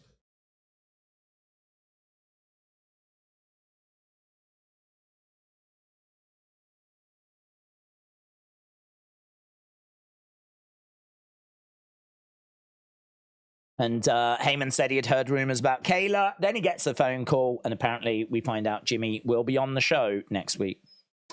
Do you think Shotzi has been booked poorly since shaving her hair? She did it for her sister and said it could help with the storyline, but she's not been booked well since, in my opinion, says Wicked Worlds. I wouldn't be too critical. I think that they've had her like sell. I thought the video package was great where she like was finishing the job and like, you know, all of that. I think then having her intimidate Bayley, attack Bayley, go to shave Bayley's hair. I think the fact she's gone away again now, even the backstage stuff where she was like attacking Bayley's bag, like all of that's pretty good. So I don't, you know, well, that's quite interesting. I always love a good section or segment in the locker rooms because I don't think we get enough of those. Actually seeing the superstars in the locker rooms talking amongst themselves, like she was talking to Io saying, look, we got to go. I don't know what's happening, but we got, and then she finds a bag and there's some scissors through a picture of Bayley through the bag. I thought that was all right. I thought the video package was good. It just sort of feels like it's burning away in the background, you know? Just feels like it's not a massive focus. Like we're not going back to it every week. It's just sort of, you never quite know when she's going to strike. And I don't think we're done with it. I think she'll like go after Bayley again. And I would question as to why we don't see her every week. I know some people might be like, well, she might be with her sister, you know, taking her to chemo or I don't know, whatever. Maybe she is. I would think her sister might have some other people that can do that for her. Maybe Shotzi really wants to be there as a sister and really wants to be a part of that. Maybe that's why we don't see her every week. I don't know. Now I'd just be speculating, but I think from a storyline point of view, it probably would be better to see her a little more regular. I also think I would have liked to have seen her like this week trying to get a Bayley. And I think I'd like to see her trying to cut Bayley's hair, trying to like, you know, go after Bayley. And I think there might have been a couple, I think we're not seeing enough of her. I think that there might have been a couple of little things that I'd tweak and change. By and large, I think it's okay. It's okay. I'm not like offended by anything. I'm not really too down on anything with it. I think Shotzi shaving her hair, I know why she did it, but they did use it in the storyline. I mean, we had obviously Bayley being responsible for, you know, why it's happened. So yeah, I can see where you're coming from. I could definitely see that it could be stronger and it could be better. But I wouldn't say it was like a disaster or anything like that. I feel like it's still just slowly burning away, you know? I feel like we're going to go back to it. If that was it, and we're done now, I'd say, yeah, that was disappointing. I just think we're not quite done with it yet. Who have you got in Sheamus or Edge? I didn't hear you earlier, says Logan. Well, if this is goodbye to Edge tonight, then I think Sheamus. If it's not goodbye to Edge, then I think either could win, to be honest. I think either could win. It could actually be that we don't get the result and someone does interfere. Someone could interfere afterwards, of course, as well. But I think if this is it, and Edge is done and he's going to retire, then Sheamus wins. If it's not it, then we might not get a conclusion to the match because someone might attack mid-match. So I will say I feel better for Sheamus winning tonight. I feel like it could be a Sheamus win. Either a Sheamus win or no finish. I'm going to go there.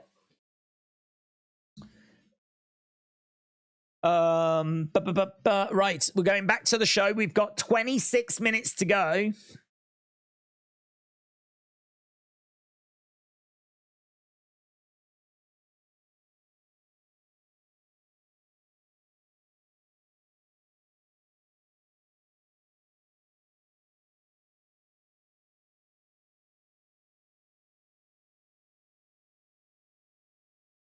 Okay, so Jimmy Uso returns next week. There's a sign in the crowd that says, "Why, Jimmy, why?"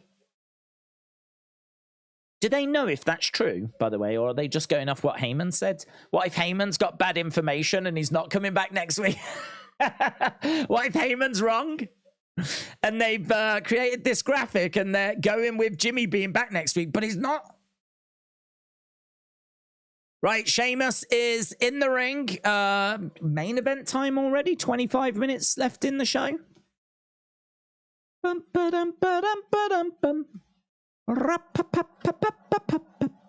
Time for Edge.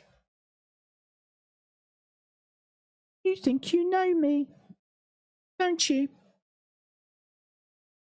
Rey Mysterio, Grayson Waller next week. I don't think it's for the title. You think you know me?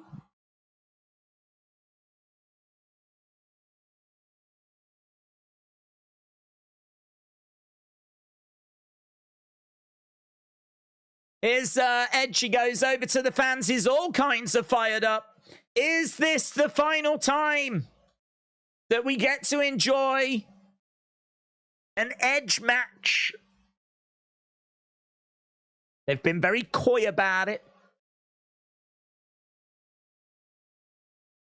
Edge has been very coy about it. He looks emotional. Looks emotional. Everyone's going to read into every little detail, aren't they? I am. I love the white gear.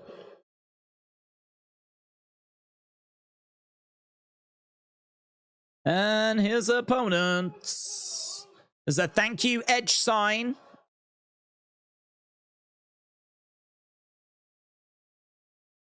That is dad's. Is that his dad? I think his family are there. Oh, look, Beth's in tears. Beth's in tears. Look. Oh, my God. Why is Beth crying? Why is she crying?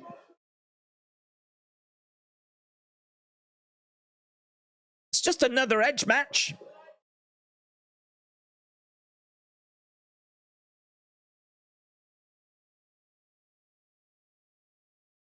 Oh, he's wearing the colours of the Toronto Maple Leafs. Is this all like special merch that's been made? Because there's lots of people that are wearing like these white Toronto shirts. I think these are like special Toronto Edge shirts. Yeah, they are. It's got the Edge like logo in blue on. Looks really good. I haven't seen anyone else wearing them. Oh, well, I can see a few people now. Now I know what they are. I can see them. Yeah. There must be something they're just selling there. Whoa. Thank you, Edge. Toronto giving him a great reaction, great response.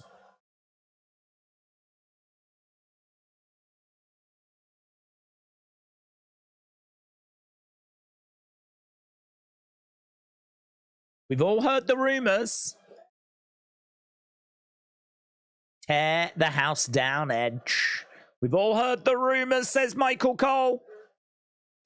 We've had over 1,600. Wow, where's all that come from? We've had over 1,600 votes. We've had over 1,600 votes. 51% of people think no. Just no. And 49% of people think yes. Will Edge retire after this? So it's very close. Very, very close to 50-50. Very, very close. Mitchell said, I gotta give a shout out to James here. Edge could pull a Mark Henry, and that would be awesome. Well, there's a lack of salmon.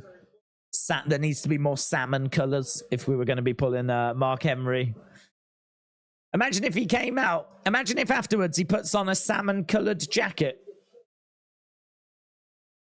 It's such a great moment. Do you know, I don't even think Mattel have made that figure, but they really should, shouldn't they? Mark Henry with his salmon-coloured jacket in a retirement. There's not many retirements that are greater than Ric Flair's, but that one is, I would say, Ric Flair beating. Damn good promo that was. Edge and Christian are from my hometown of Orangeville, said Wisp. AB Jobson said the crowd is amped for this. Brandon said, I think that if Edge was to have his last match in WWE, I think it should be a title match of some kind, and I believe he should go out as a champion. David, shout out to you. Have you played Chainsaw Massacre yet? I have. It's great fun, says David. I'm not really much of a gamer, to be honest, but I could believe that it's good. The worst score I saw was a 6. I think one of them gave it a 9, so I could believe it was a fun game. So, yeah. I won't. I mean, I don't think I'll ever play it, but if I did find the time to sit down and play a game, I would not be too down if that was the game I was playing. I could imagine it being fun. I like the films. Herland said, what talk show is the longest show and what would you like the most? Miz TV, Kevin Owens. I like Miz TV. It's the talk segment review. Which is the longest show? Well, I mean, Miz TV's been going for longer. Segment-wise, I think the segments are about the same length, aren't they? So I think Miz TV's going to, time-wise, be the same amount of time as a Kevin Owens show. Do you know which one I really loved, though? I really enjoyed Ding Dong Hello. I mean, obviously, Piper's Pit is the GOAT, right? Piper's Pit is the greatest wrestling talk show. I'll tell you the other good one as well, that never gets mentioned. I can't remember if it was called, I think it was called Rogers Corner. And it was Buddy Rogers in the 80s, who is the first WWE champion, WWF champion, of course. He was done with being in ring, but what they had is they had him sitting down and talking to the wrestlers. And he had a talk show segment called Rogers Corner. I think that's very underrated because it's at a time where, you know, we weren't really getting those kind of talk shows. So it's very insightful and very interesting to go back and watch some of those. I've never actually gone on the network and searched for them, but I've seen several of them. And as I said, you know, he had some interesting guests. I mean, it doesn't really count, but Tuesday Night Titans as well is very interesting. They are, like, that's Vince sat down doing like a bit of a late night talk show kind of a vibe, and he has people on there like Luthez. There's an interview with Luthez. They have loads of great guests on that, but actually talk show segments during the show, Piper's Pit's got to be the GOAT. But yeah, if you wanted to talk about modern day, I love Ding Dong Hello. I think Grayson Waller does a good job. I think his were more entertaining down in NXT. I don't think they've quite found their groove yet. But yeah, Miz TV is all right. Kevin Owens show, I'm not really a fan of, to be honest. I mean, it's not really very consistent, is it? Just feels like if we need to do like a segment with Kevin that's like not wrestling, let's just do a KO show. I feel at least with The Miz, we get The Miz TV quite regular, whereas with the KO show, it's once in a while. But I did enjoy Ding Dong Hello. I think it was the set I liked. I like Bailey dressing up with the little glasses she wore and the little jacket. She always like wore like a turtleneck or something. So she like proper dressed for it, which I appreciate. The door was a nice thing to have as well. I thought the set was quite good. So I like Ding Dong Hello. Miz TV's good. KO shows. Moment of Bliss being in the entranceway was quite interesting. I don't know. There's been loads over the years, isn't there? Absolutely loads. We are back to the action. We got 16 minutes to go. Crossbody there by Edge. Shoulder up by Sheamus. The action's been on the outside. I really like this gear that Edge is wearing. It looks really class. The blue and the white really work well together. Looks really good. He looks like a champion, doesn't he? It looks like championship attire. He looks, it works, it pops. You could maybe make the argument it's a little cluttered. There's a lot going on.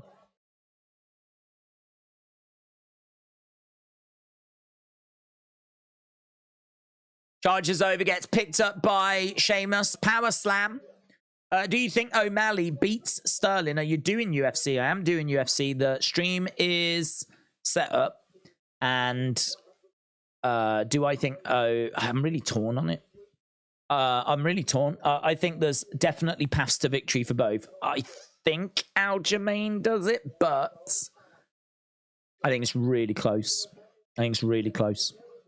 I think it's a great main event. It's going to be one that's going to really grab attention as well, because there's so many O'Malley fans. And there's so many Sterling. Well, I think there's a lot of Sterling haters, actually. He was very popular until... the knee strike, and people felt that he didn't really deserve the title. I think he's justified it, but he hasn't been able to win the people over. So this feels very face and heel. It's good. It's going to be a good, and we are doing it here. Knee strike to the midsection by Edge. Wish they had this commercial free, said James. McLean said Edge with long hair is better than Edge with short hair. Piper's Pit was excellent, said TBH791. Spear by Edge, and Beth enjoyed that at ringside.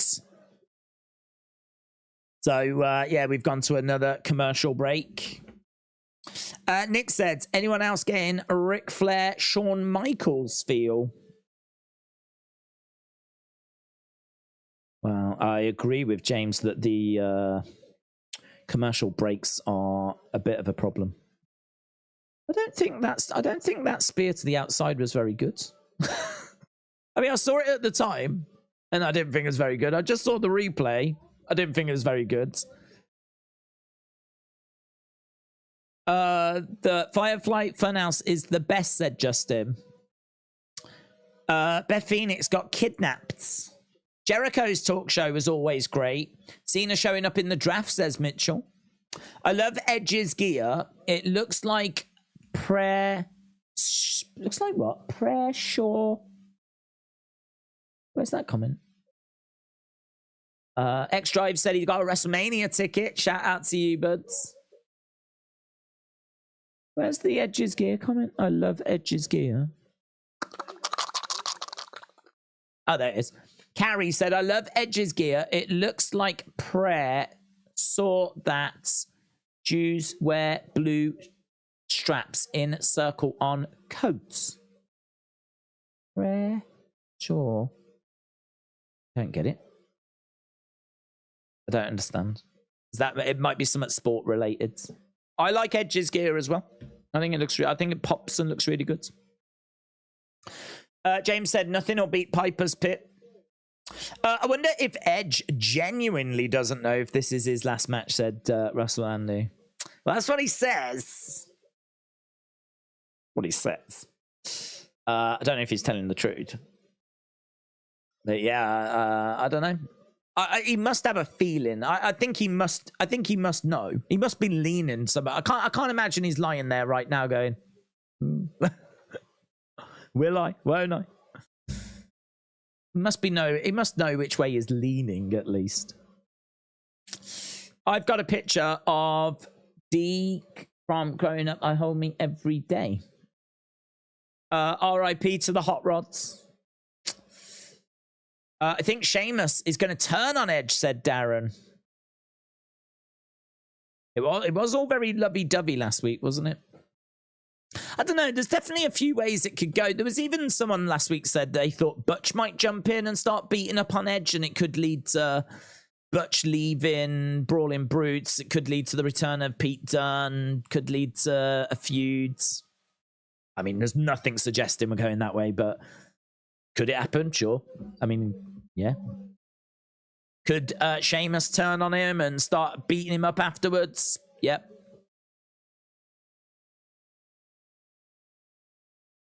Maybe Beth gets in the ring, starts messing him up. I mean, she's there. She could, you know. She could do. 11 minutes to go. The Super Diva, Quincy Elliott, is going to attack Edge and start his retirement feud. Oh, wow. What, you reckon he'll put the Super Diva over on his way out? Let's go. I would have thought you would have been campaigning for Scripps. Edge versus Scripps. Dream match. Right, he's looking for... he's got Sheamus here. Headlock on Sheamus. Crossface. And Sheamus is struggling to get over to the ropes. It's in a bit of pain here, Sheamus. Again, teasing that he was going to tap. Teasing that he was going to tap. Still crawling his way over. Trying to reach out to the ropes. Gets there. Gets there. That was grittiness. Full on grittiness.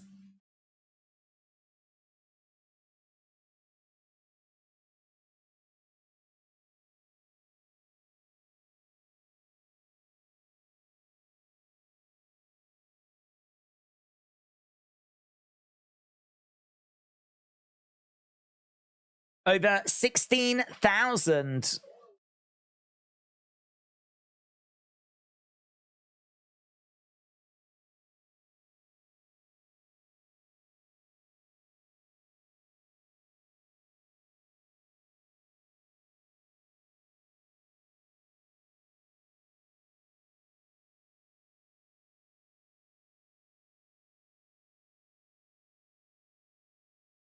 Sheamus is up top. 9 minutes left to go. I really hope Edge... I mean, if this show just ends and we don't get an answer, I think that'll be really disappointing. I feel like everyone's tuning in to find out if this is Edge's last match. That's the whole appeal of this week's show. Looking for a superplex. Big superplex by Edge. Execution connects on Sheamus. Shoulder up. Shoulder up. We keep getting shots of Beth Phoenix.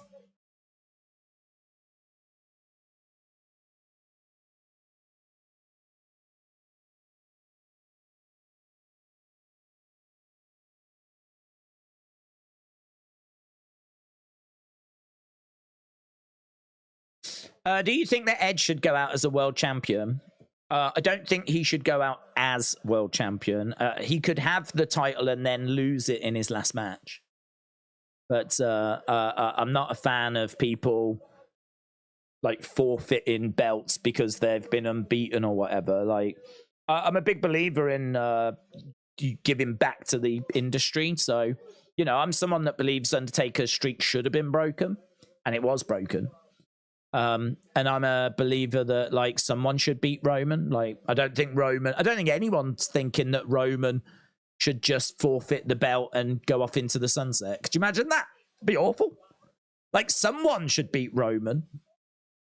So I wouldn't mind if Edge stuck around and won, say, the world title that Seth's got, and then in his last match drops it to someone. I wouldn't mind that. Sheamus grabbing Edge, picks him up, looking for Irish Curse. 1, 2, shoulder up. Shoulder up by Edge. Crowd are still really into this, of course. So we got white noise. The Celtic Cross, that's what it's called. The Irish Curse is the backbreaker in it. And again, we're seeing the reaction of Beth at ringside. Edge getting smashed all over the place. Edge doing some good selling. I mean, in all fairness, he might actually be gassed. He might actually be blown up here. Sheamus looking to throw in some 10 beats of the battering. Laying in these big blows.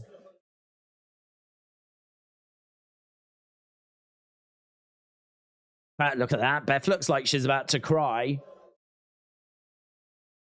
Edge having a word there with Sheamus. Sheamus right back over for another 10 beats of a battering. Unloading, raining down these blows. Edge slumping down as the crowd boo. That is not being well received. That is not being well received at all. The fans are on their feet booing away.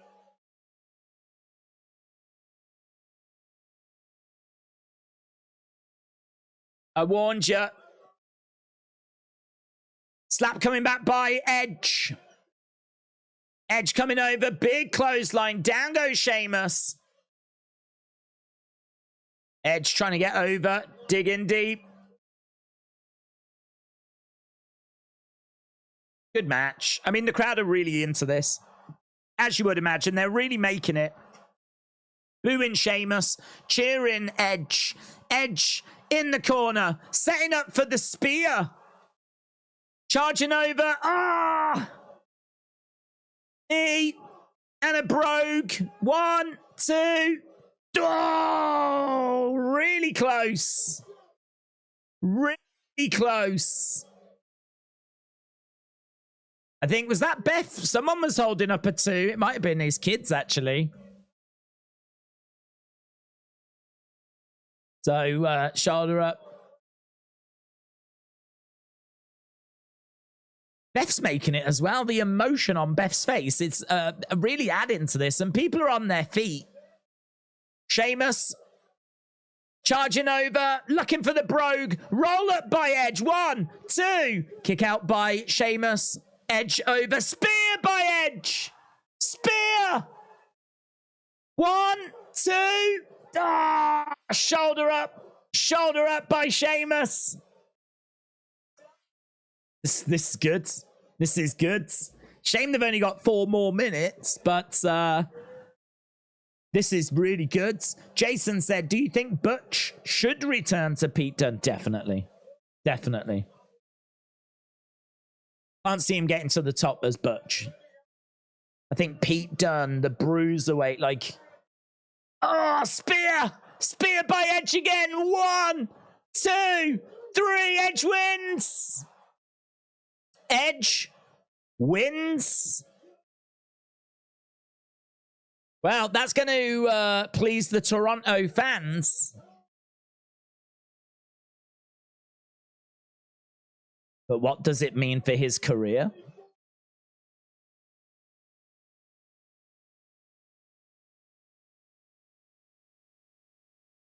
It is making me think he's sticking around. I said before, if he loses, then how long we got? 3 minutes.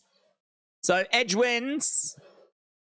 Pyro goes off, and everyone's got the same question. Give him a microphone. Give him a microphone.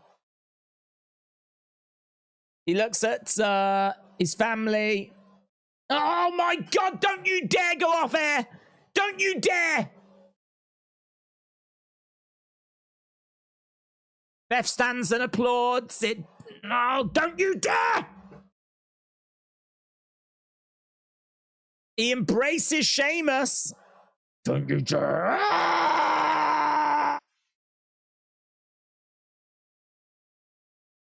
Oh my God!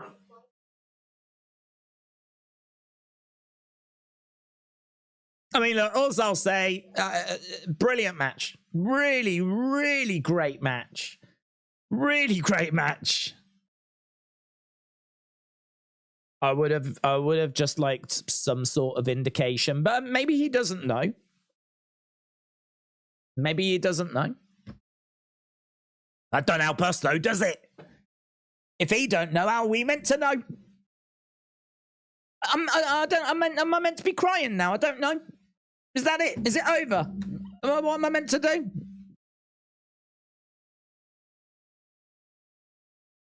Frustrating. What if a message comes out now and it's like, oh, that was Edge's last match? Do you know what I mean? I want to wallow in it. I want to be depressed and I want to wallow in that depression. It's not much to ask, is it? If that is his last match, I want to know it's his last match and I want to cry and I want to be depressed and I want to be down and all that. I can't do any of that now. Now I don't know how to react. It was a great match. Should I just be pleased it was a great match? I've been put in like a waiting room. Do you know what I mean? I feel like I've got one of them little tickets and I'm in a waiting room and I'm having to just wait now till my number's called to find out what the flip's going on. I don't even know when my number's getting called. I mean, like, there might not be an announcement tonight. There might not be one tomorrow. There might not be one on Raw. There might not be... I mean, when am I going to find out? What I think is, if we don't see Edge for, like, the next 12 months, I think then this was his last match. I'm going to put it out there. If in 12 months we've still not seen Edge, I think it was done. I think this was it. But we are now going to have to play the waiting game to find out. It was a good match, but there should have been a last-minute run-in, says Matt. If that was the last match, Edge deserved to cut a goodbye promo, said Stone. Days, you think you're wallowing? Imagine the show going off and your local news immediately talking about Daniel Cash Wheeler as their top story. Yeah, that's his own stupid fault, isn't it? Or maybe not. I don't know. We don't know the details yet, but I feel like it's his own stupid fault. Logan said, I'm crying right now. Well, I wish I was crying right now, but I can't, can I? I can't because I don't know if it's his last match or not, so I don't know whether I should be crying or whether I shouldn't be crying. So I can't start crying. And I ain't going to shed tears if they're not warranted, right? So forget that. So this is just a mess. It's just a horrible mess. Jason said, do you think Butch should return? We spoke about that. Logan says, have you played WWE 2K? No. Or AEW Fight Forever? No. I'm not a gamer, to be honest. I'm you know, I can have a little conversation about Street Fighter. If you want to talk about Fallout 3, I have played that. If you want to talk about Borderlands, I've played that as well. If you want to talk about the Genesis N64 era, I can dabble. You know, I had those consoles. I didn't have a 64, but someone in my house did. It must have been my brother. I never had one, but we had it. And I think my brothers, I don't know.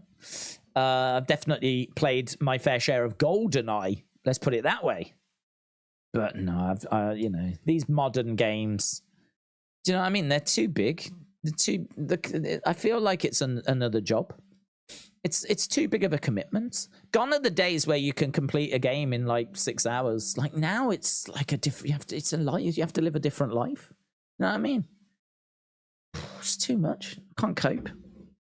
Plus, I'm having to figure out if I should be crying over Edge, and I still don't know the answer to that. Days, the bookies have got MJF and Cole as favourites to win the title next week at Wembley. How do you see that going? What, favourites to beat Aussie Open? I mean, I would lean towards no, but then I also lean towards Sheamus winning tonight. I would lean towards no, only because I think something's going to happen, a breakdown's going to happen that's going to make that main event juicier. Like, someone's going to cost someone from winning, and then there'll be an attack after, which makes the main event bigger.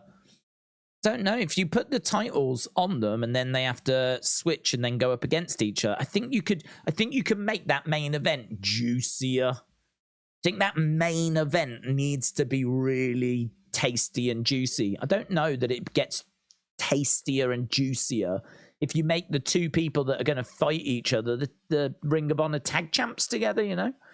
I sort of feel like that first match should be that Adam Cole's about to get the win and then MJF jumps in and attacks him from behind. And that's it, end of the friendship. And, you know, there's a brutal beatdown. And someone in the chat said, like, imagine if MJF makes Adam Cole do the majority of the work in that match and then beats him up. So you've got a tired, wore down Adam Cole that has been attacked, you know, that then means MJF's chances of retaining in the main event greatly increase. And like, that would be quite an MJF thing to do. So I don't know. I'm actually leaning more towards them not winning it. It was a goated SmackDown, said Isaac. I'm not trying to be rude, but Edge defeating Judgment Day, Demon Balor, and now Sheamus makes me believe that Edge has retired, said King Jay. What if they have the tag titles and they have to fight for the AEW title? It's like they are fully stuck together, said Spoonie Mulder. For me personally, I just don't think that's a good story, because I think like the main events of this show, I don't really want it to be two friends that are fighting against each other. Like, the main event of Wembley deserves hostility and like a heel and a face and two people like really trying to win this title. And, you know, they are both going to want to win this title. But going into it with them being tag champs and being friends and all this stuff, like, it's weird booking. It's weird booking. I would much rather that we use the first match to pull the swerve to then make the main event more interesting.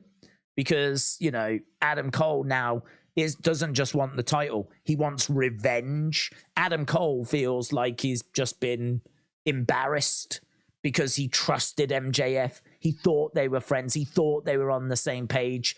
Was it all a lie all along? And all of a sudden, like, you know, it kicks up the dust, throws up a load of questions, makes the main event more interesting. Certainly more interesting than them going in just being friends and tag partners and, you know, going to have a friendly competition. I don't know. When has a friendly competition between two baby faces been more compelling than, like, you know, a heated rivalry and someone that's been cheated over and all that? So that's what I'm saying. Like, the booking of it, the way that it's gone at the moment, I think has worked for the builds. But I mean, at some point, I think we all know they're going to pull the trigger on and end this thing. And, you know, maybe that is why we've got to, because them being in two matches is weird. Again, when do you get the main event stars on the kickoff show? I've seen plenty of people down on that. The fact that the main event stars are having to work the kickoff show is very strange. But again, this is where it comes back to what's been said before of, well, maybe that kickoff show and what happens in that match is going to have repercussions for the main event. And for me personally, you know, and everyone's different, I would rather go that way rather than they win the tag titles and they go into the main event as friends. Friends. Main event friends. But we'll have to see, won't we? What if Edge's last match in WWE but will do a cheeky appearance for AEW? I honestly think there's a better chance of hell freezing over than that happening. We spoke about it earlier. I think that I just can't really get my head around why he would do it. I mean, 80,000 in Wembley is obviously significant, but WWE are putting on major shows of that scale on a regular basis.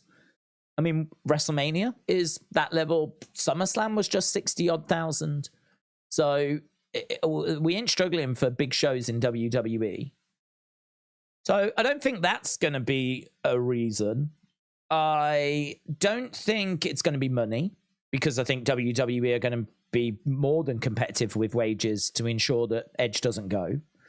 I don't think it's necessarily challenges. I mean, unless he's got some sort of real burning desire to face Omega or MJF, and like that is something he absolutely categorically has got to do.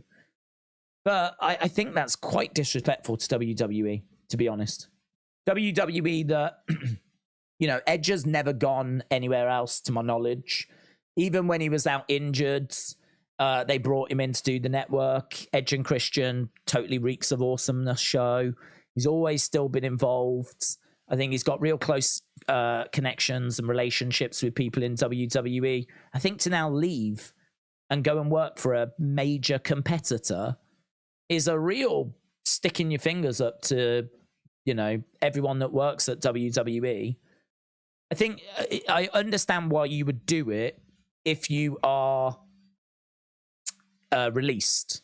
Like, as I said, no shade on Miro, no shade on Andrade. You know, if you got released by WWE, then more power to you. I'm pleased that you found somewhere to carry on doing what you love doing. But for Edge to have the option of walking out on WWE and doing it and then going to their major rival, their major competitor, and helping to make their biggest ever show even more like impactful, like that is such a, can't be the only one that sees that as a real disrespectful thing to do to WWE. Like, I think from a fan's point of view, the fans are like, oh my god, could you imagine Edge at like that show to make it even better? I don't look at it that way. I look at it from a way of like, that's a real disrespectful thing to do to WWE when they seemingly are willing to give him another contract, keep him around. Plenty of other matches for him to have, plenty of other big shows for him to be on. Like, for him to now go over to AEW, like, I don't know, man. I don't know. I wouldn't be crazy about it. I'd see it as a real disrespectful thing. I love that AEW are giving wrestlers that don't make it to WWE, or wrestlers released by WWE, or wrestlers that don't want to go to WWE, an opportunity to perform. I think that's great. I mean, I don't think anyone would not applaud that. It ain't Miro's fault that he got released, right? It ain't Aleister Black's fault, and you know, all these other people that lost their jobs, whatever. It's hard to remember who asked for their release, who got their release, whatever. You get my point. So it's great that they've got somewhere to go, but for someone like Edge, who's a legend and a name, and has it, let's be honest about it, he's only where he is because of WWE. WWE made him and built him and invested in him and gave him those moments, and you know, he knows that. For him to now walk out and go to AEW, can't be the only one that would be a bit like, what? Why you done that? Why just go and watch the show? Do you know what I mean? Buy a ticket. They're still advertising it. There must be loads of tickets you can still get, even though it's close to being sold out. They're still advertising it on TV, so just go and watch it. Do you think Tony will take the title off FTR and have Young Bucks win because of Cash Wheeler? He might have to. Cash Wheeler might be staring at some legal action, so he might not have much of a choice. Whether it'll be Young Bucks that do it, but yeah, I would say that the chances of FTR retaining now have drastically decreased because I would imagine that Cash Wheeler's going to have to deal with this from a legal point of view. So Daniel Bryan did that, said Shannon. Yeah, I thought it was disrespectful. Alex Bliss Gamer said a video of the after show Edge promo has been uploaded. Okay, what's been said? What has been said? Anything of significance? Edge. On this day. Edge and Sheamus. Great way to celebrate 25 years. Oh, here it is.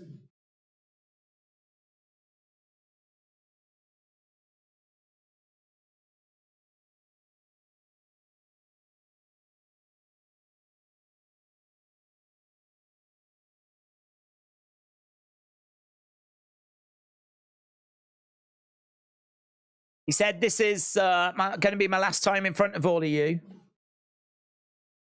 I will never forget it.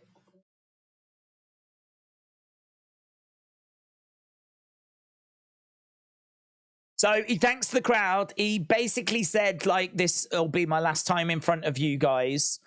It's not that he's leaving. It's that he, I don't think, feels that he's going to be able to make it back in, like, 12 months' time. So I think what we are getting is Edge stepping away. I think what we are getting is Edge going before 12 months. Otherwise, I think he'd be a lot more confident at being there next year. But it doesn't mean he's done yet. We can still hold out hope for WrestleMania. Still hold out hope for WrestleMania.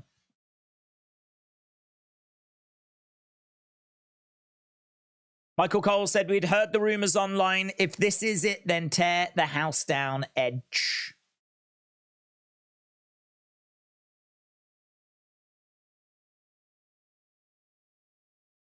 Yeah, so still nothing, to be honest. I wouldn't take that as that is it. He is definitely done. But I would take it as he is close to being done. I would take it as that.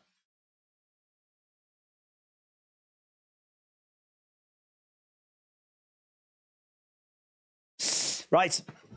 Days, that was Edge's last match in Toronto. Being here, I didn't get the impression he was completely done, says Hawkins Jr. Hawkins Jr., I hope you enjoyed it, dude. He's going to join the circus. Oh. To give Edge this platform and wrestle in his hometown in the main event against Sheamus, Pyro going off to close, family tears of joy and happiness, a beautiful send-off only to end up in AEW. A.B. Jobson said, on Raw, Edge comes out for his final words, then I hear voices in my head. Edge needs the World Heavyweight Championship.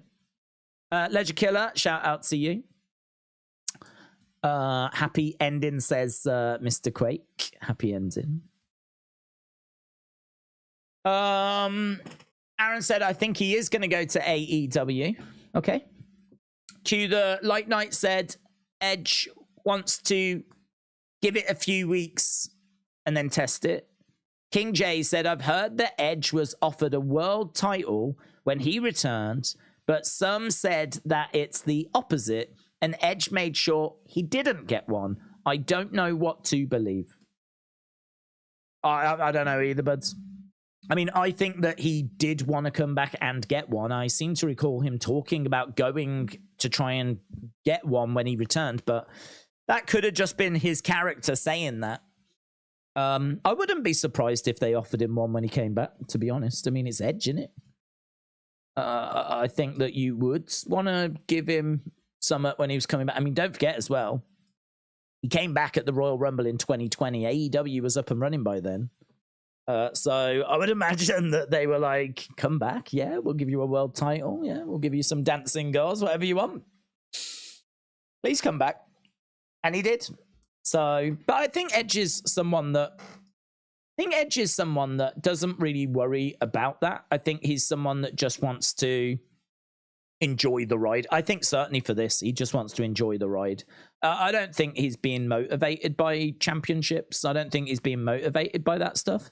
I don't think he's, there's clearly people that are going to WWE right now that are trying to push their careers forward, like an Austin Theory, who are desperate to do whatever it takes to get a world title because they haven't achieved it and they want it on the resume and they know it makes them a bigger star, blah, blah, blah, blah, blah. Someone like Edge, he's been there, done it, got the t-shirt. I genuinely don't think that's a motivation.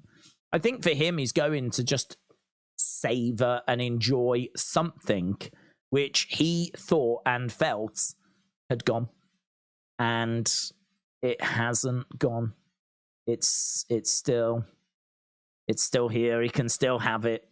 This is why I'm leaning towards him not being done. And actually, him winning tonight makes me think more that he's not done, because, as I said, the old tradition, which I think Edge would have followed, is that you tend to lose your last match. He ain't lost tonight. He ain't lost. He didn't put Sheamus over. Sheamus is... Unless Sheamus refused, you know? Sheamus might have said, no, I don't want it. I don't need it. And if I am going to be your last match, I want you to win it. Like, Sheamus could have said that. But, I don't know. If I was a betting man, I feel exactly the same as I did at the start of the stream, which is, I think I'm leaning more towards he stays. If I'm a betting man. Edge and Bray would be a perfect feud, said Wrestle with Andy. If Edge didn't have that 9-year break, he genuinely had the opportunity to break Cena and Flair's records. 11-time champ who lost 9 years. That is crazy. That is crazy. I don't see him leaving WWE, said Serious Gaming. He's retiring, so he won't wrestle, says Darren. That is crazy. 11-time champ with a 9-year break. Right, okay, well, I'm going to go and do the post-show recap thing. Appreciate the support as always. I'll finish with Big Time's comment. Big Time Baxter said, I think from a fan perspective, fans have more respect for WWE for doing such nice things. AEW kind of look like the bad guys, only wanting him for their gain. I don't know. I mean, I think from a fan perspective, if you watch AEW, you would want him to go there because he makes that a better show. And I think that he is, you know, if his contract is up tonight, he is now the biggest free agent that you can get, right? As of right now, he is the biggest free agent. I mean, I would say that he's bigger than AJ Lee, who's out there. I would say he's bigger than Goldberg, who's out there. So I would say that as of right now, he's the biggest free agent. So you know that Tony would be interested, and you know that he will make that show a better show. He will be the biggest surprise. He is the biggest thing out there. So I think from a fan perspective, I can understand why people would want him to go to AEW if you are an AEW fan. But I just think from a WWE perspective, I just don't think it looks good on him. Just don't think it looks good on him. I just think they've done everything they can for him. For him to now turn around and go to their biggest rivals, it's not. I just don't think it's a good look for Edge. And I think there's a contract there. I think there's feuds there. I think there's big shows there. Really, other than him saying, I've got to wrestle Kenny Omega, or I've got to wrestle MJ, unless that is the motivation, and it is, there's no other choice, I have to compete against these people. I really can't see why he would do it. Can't see why he would do it. It's a much smaller platform. I mean, it gets, the rating on Wednesday was 800 and some thousand. Unless he's excited about the project of trying to grow it. And he wants to be a part of helping it build. But again, is that not disrespectful to WWE? Thanks for everything, but I'm going to go over here and try and help these guys grow. I want to make these guys, like, even bigger competitors. Okay. Oh, okay. Cool. I don't know. I for me personally, I don't see it, but wrestling's a funny old game. So I've certainly seen weirder stuff. Right. I'm off. Yeah. Let's, when are we back? We are back tomorrow for UFC, and then we are back, of course, on Monday for Raw. So I'll see you around tomorrow. If you're around for UFC, it's going to be a big show, and we will start nice and early. And then if not, I'll see you on Monday for Raw. And I genuinely don't know what's on Raw, to be honest. Don't know. I'm sure there's something good, but I don't know what it is off the top of my head. But we'll find out. So, yeah, still in the dark. Still no answers. But that's probably a good thing. So at least we don't know that Edge has gone. You know, we could be sat here and Edge could be gone, couldn't he? So I'll take not knowing at this stage over having to say goodbye. But fingers crossed we get a little bit more of the rated R superstar. Awesome, guys. Thanks for watching. I'll see you again next time.